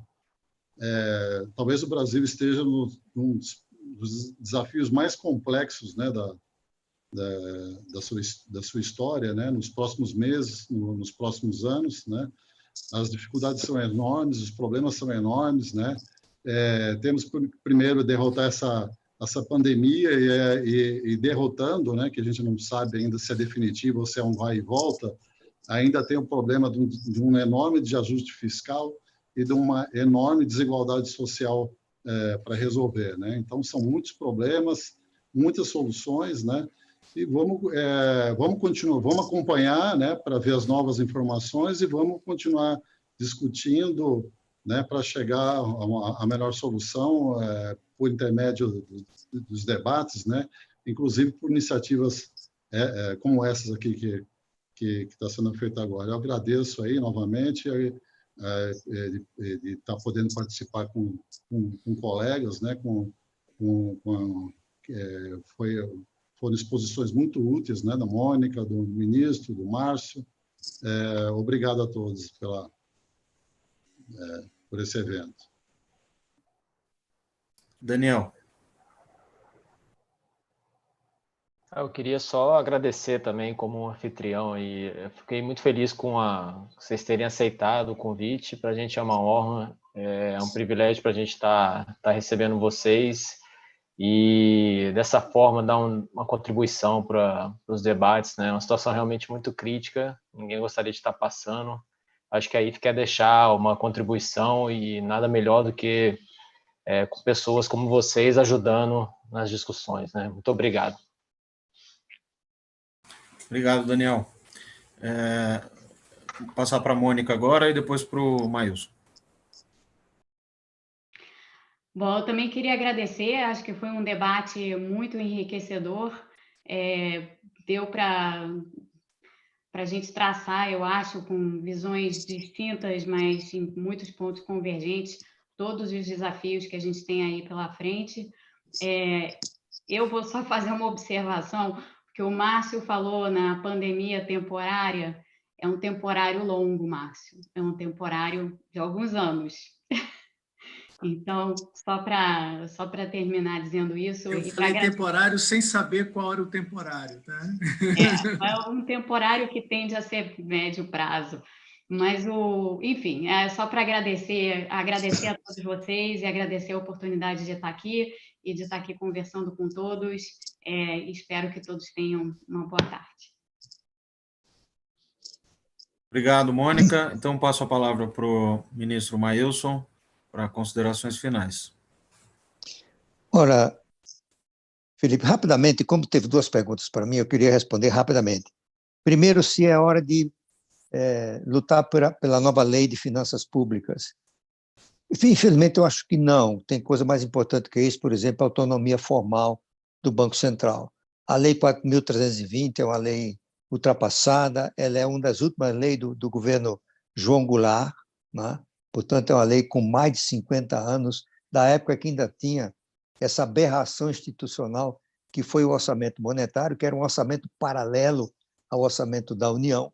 A gente precisa modernizar a legislação de finanças públicas brasileira, né?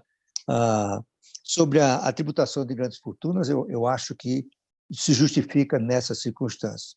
Eu queria fazer um comentário final ainda sobre o que falou o Márcio e a Mônica sobre reforma tributária, né? Eu estou entre o que acho que está chegada a hora de nós reduzirmos dramaticamente a regressividade do sistema tributário brasileiro e aumentar a sua progressividade. A ideia que eu defendi aqui de um esforço de guerra, chamamos assim, para lidar com o crescimento expressivo da dívida pública, é a ideia de um esforço temporário, não é no contexto de uma reforma tributária, mas um conjunto de ações de natureza tributárias para gerar um volume de recursos para gerar superávit primário e abater a dívida pública. E, claro, eu me esqueci de mencionar, essa tarefa é menos difícil quando se tem taxa de juros de 3% indo para 2,25%, provavelmente. É diferente de ter taxa de juros de 14,25%, que era aquela que prevaleceu até 2016. Né? Eu termino agradecendo o convite, Felipe, foi uma honra. Eu quero usar a expressão da Mônica, foi um debate enriquecedor, eu aprendi muito e me foi dada a oportunidade de defender algumas ideias. Muito obrigado. Maílson, agradecer também da mesma forma, a honra é nossa, Mônica, que é nossa conselheira, o Márcio Holland, professor da FGV, Josué e Daniel, que são nossos colegas.